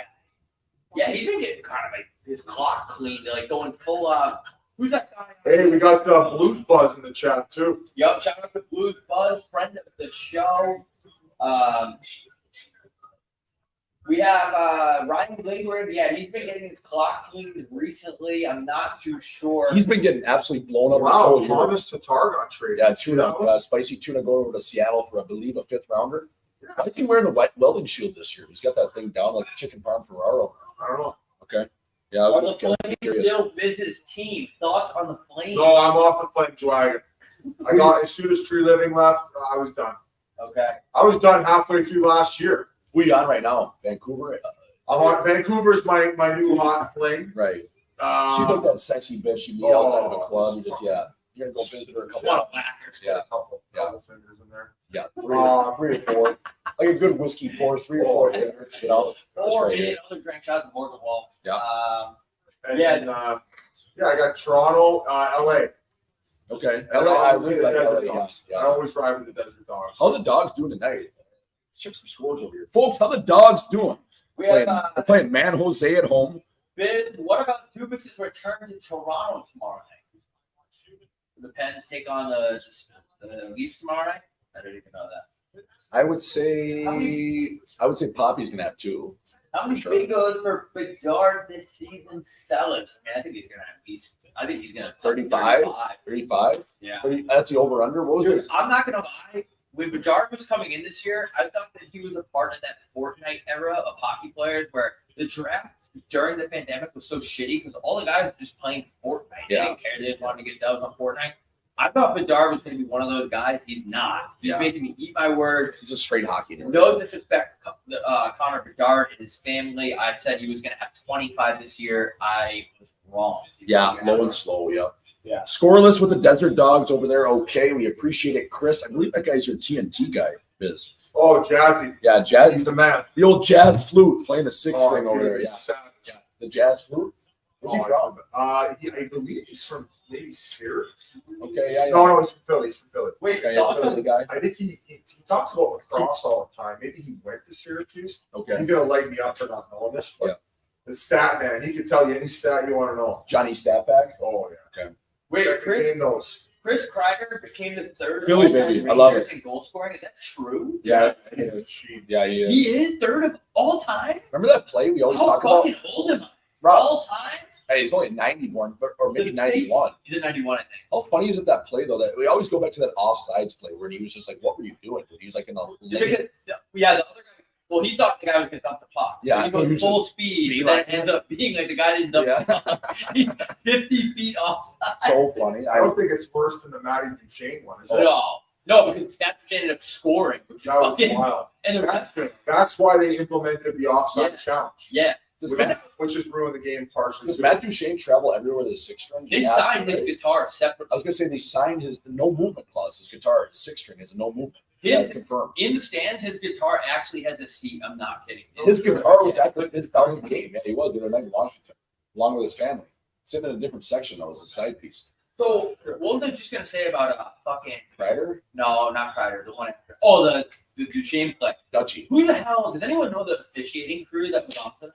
No, we should get him on. Yeah, we should. Peeler. We gotta get. Does the chat know who that was? Because we're gonna get them on and be like, "Where did you guys go out the night previous? Because you guys were on acid." They were. Yeah, they took a couple tabs. You came from 90 feet outside. Dutchie. I can't get over that play. That was unbelievable. I think about that play like late at night. Folks, 1:57 to play here in the 3rd frame. We might see bonus hockey. We might not, as Jordan Martin. Checks pretty hard on Jeremy Lauzon. Frenchman. Oh, good chance there. Jesper Foss. He's actually a pretty good little, The chat says that Tim Peel was on that 50. No, he wasn't. That makes sense because that's a man that loves his wine. He loves the booze. Shout out to Peeler. Shout out to Tim Peel. Loves the glass of vino, yeah. Talk about peeling them back, Tim Peel. Low and slow over there. Slapping the bag. Oh my God. We have 5-5 hockey. Chat's absolutely buzzing. I just want to say thank you to everybody that's joining the chat. Appreciate it. You guys make this shit happen. Yeah, folks, thanks again for joining us right now. We had a great game. We got 5-5, a minute to play, about 75 seconds. 5-5 live from Raleigh, but most importantly, live from the couch, baby. Hockey Night in Scottsdale brought to you by Eat Daddy Merch. Last minute here. We got Spit and Chicklets Finest, Biz Nasty, Paul Bissonnette in the house. You want to see a douchey tattoo? Yeah, we do. You got the scarecrow coming out? Or No way, Biz Nasty. No. You have your own name bar, too. That's filthy. You don't think I'm a douchebag? That person right there. I'm When did you get that thing? Is that were you on the chair today? Yeah, that's right. After our workout. Hey, is that a workout, baby? I wonder where you're getting that. You have a bike? Just like get a chick tattoo. I got that when I was playing with the Coyotes. Really? I might have to get that one covered up. I kind of want to get West up, dude. It's just Yeah. my mom doesn't want me to, and I'm like, what if I get her name? I want to sleep like twice a week. You know what I mean? Yeah. Like I want to be able to take it off. That's my thing. I want to get like a full back piece or something. That'd be pretty sick. Just like your chosen one, like LeBron. Yeah. Imagine you walked into the bar and you had Rob Gucci, the chosen one on it. How sick There's a would that big be? great white shark on my back. Something crazy. I don't know. I've always wanted to get one. But Where's that sectional from, Swish? I got this off. When'd you get your first tattoo? Oh. My first tattoo was a memorial piece on my back when I was 18 years old. Oh, do you guys want it? No. Oh, there's a memorial cup. No memorial. My buddy passed away, so I got a memorial fuck. piece. Yeah. Did you win? Yeah, no, memorial. My buddy killed himself. Thanks for asking. Oh, fuck. Talk about the memory. This episode brought to you by BetterHelp. Use code BetterHelp and Ryan Fuel. No, but on a serious note, if you're in the fucking chat, you're dealing with shit, talk to somebody. Yeah. Don't isolate. I know, hey, we can all have a good laugh. You know, we don't take ourselves too seriously, but if you're having a tough go, just fucking reach out to the Eat Daddy. He'll cheer you up. Yeah, I'll talk to you. Especially if you DM me after the bars close at 2 a.m. I respond to every DM. Yeah. I go, Full Mark FaceTime. Messier. The Mark Messier rule. Very educational stuff too, Mike. Yeah, no, but actually, to business point, like, there's no shame in talking to somebody. It'll make you feel better. It's guaranteed. It's literally like cocaine. Yeah. It'll make you feel better instantly. Right. Make all your bad feelings feel good. Do shock style. Exactly. Dude, one time, so when my parents got divorced, I had to go to like this therapist. It was mandatory by the court. For sure. And the lady, it was the first time I ever saw like big tits. It was this lady with red hair. And I went to her. I was like, I think I was like 11 or 12. And she had like 3 buttons down. And I was just like, what is going on right now? I couldn't even focus. She's she was asking me questions like, Tell me more. yeah, so Right, yeah. that's what I was doing. She's like, Go on. Hey, she likes to tell. Stay on task here. So how do you feel about your dad? So how did you feel when your mom was sitting on Santa's lap at 3 a.m. in the living room? Oh no, that's how it all went down. That caused the divorce. Yeah, it was some guy. Fucking Santa at the local mall. I thought it was my dad. So it was like they're having a good time and go back upstairs, but turned out it was the next door neighbor, the local principal. I just made that all up. Billy Bob No, but yeah, actually, true story. I did go to it was a court mandated therapist thing, and the lady had absolute cannons. I thought she was coming on to me, but I was like, fill up these cards. yeah, thank you, I appreciate that. Shout out to Judge Judy. Yeah, shout out to the Riverhead Superior Court. Oh, Yeah, that's where you're from. yeah. Oh, no. Are you a members guy? Queens. No. This is what happened. So I grew up going to Nassau Coliseum. One of my best buddies as a kid was John Tortorella's nephew. So when he came over to coach the Rangers, we started going to Rangers games, and I became a Rangers fan. Fucking A, buddy. At least you're not an Islanders fan. I would have gave you a fucking No. I did like Trent Hunter because he threw me a stick over the glass. That's cool. So The guy with the bald head. yeah, dude. Yeah, goatee. Like he was a nail gun. Yeah, and then, but yeah, I followed the Rangers. Remember the Hells Angels. Yeah, dude. Yeah, full Zach Cassian, and he God, I love Cass. Shout out to Cass. Yeah. We talk about him every couple minutes. we talk about it. Rose Bowl. Nice Windsor boy. Fuck sorry, Nice. Rose Bowl. Oh, yeah. Yeah. Fuck sorry, Ask Rose us. Bowl. Yeah, but What's the chat saying? Big naturals? Judge Judy is a weapon. Fuck. What does she make? Like 40, 50 million a year? She's making oh my over. Game over. Folks, it is over. He's been nasty all It's year. the 16th of the year. Oh my God. Antiranta. Pack your shit, fella. We got our 2 points. We're going back to Tootsie's, baby. He's rocking that duster. I don't. Yeah, It's not perfect. I know. I don't You like really curls? it. It's too French for me. It looks like yeah. It's too French. Hey, it's working for him. It just looks like you're trying to be like that trendy guy. But hey, you always say he's making 8 and a hook. He can do whatever the hell he wants. Where's a couple assholes sitting on the Right, couch? fucking bush too. George. Forsberg gives me a bigger chub than a Siberian Oh hooker. my chubby jub. Yeah, I want to talk here, fella. What's 100 viewers, only 13 likes? Who gives a fuck? Did Nook O'Reilly get an Grapes, apple who on that? gives a fuck? Yeah, Grapes, who cares? We're doing it for you, baby. We're the That's fucking not even true. that was a muffin. Those are Muff. my Muffins count. We like a tight group here, boys. Hey, we like Muffins it nice count. and tight. Did Snook get an apple on that? No, I kind of wrapped up, little skee ball machine. He takes it over the blue line, cuts to the middle, burns soft. Get out there. Lovely.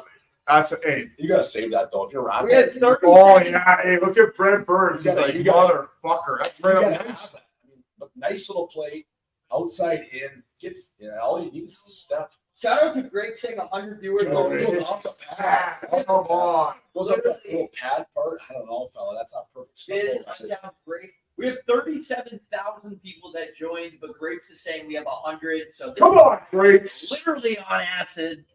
But thanks to everyone. Oh no, the Islanders blew the game today. Oh, the Bees came back. Fuck. I actually like that a lot. Thank you to everybody that. Oh wow, they blew. Hey, okay, I think they were up 4-2, weren't they? No, they were up 4. They were up 4-3, and then Bees tied it. Is that a wrap, boys? Are we That's a ending this wrap. one? Yeah, I got no voice, so I gotta sign off. Guys, All thank you right, so guys. much. Folks, We love you. thank you. I did my best out there, baby. Thank you for joining the chat. Thank you for everybody that contributed. We will be back next week. We don't know when. Live show January 20th in Calgary, January 26th in New York City. We will see you there. Goodbye. Good night. If you're drinking, put the keys away.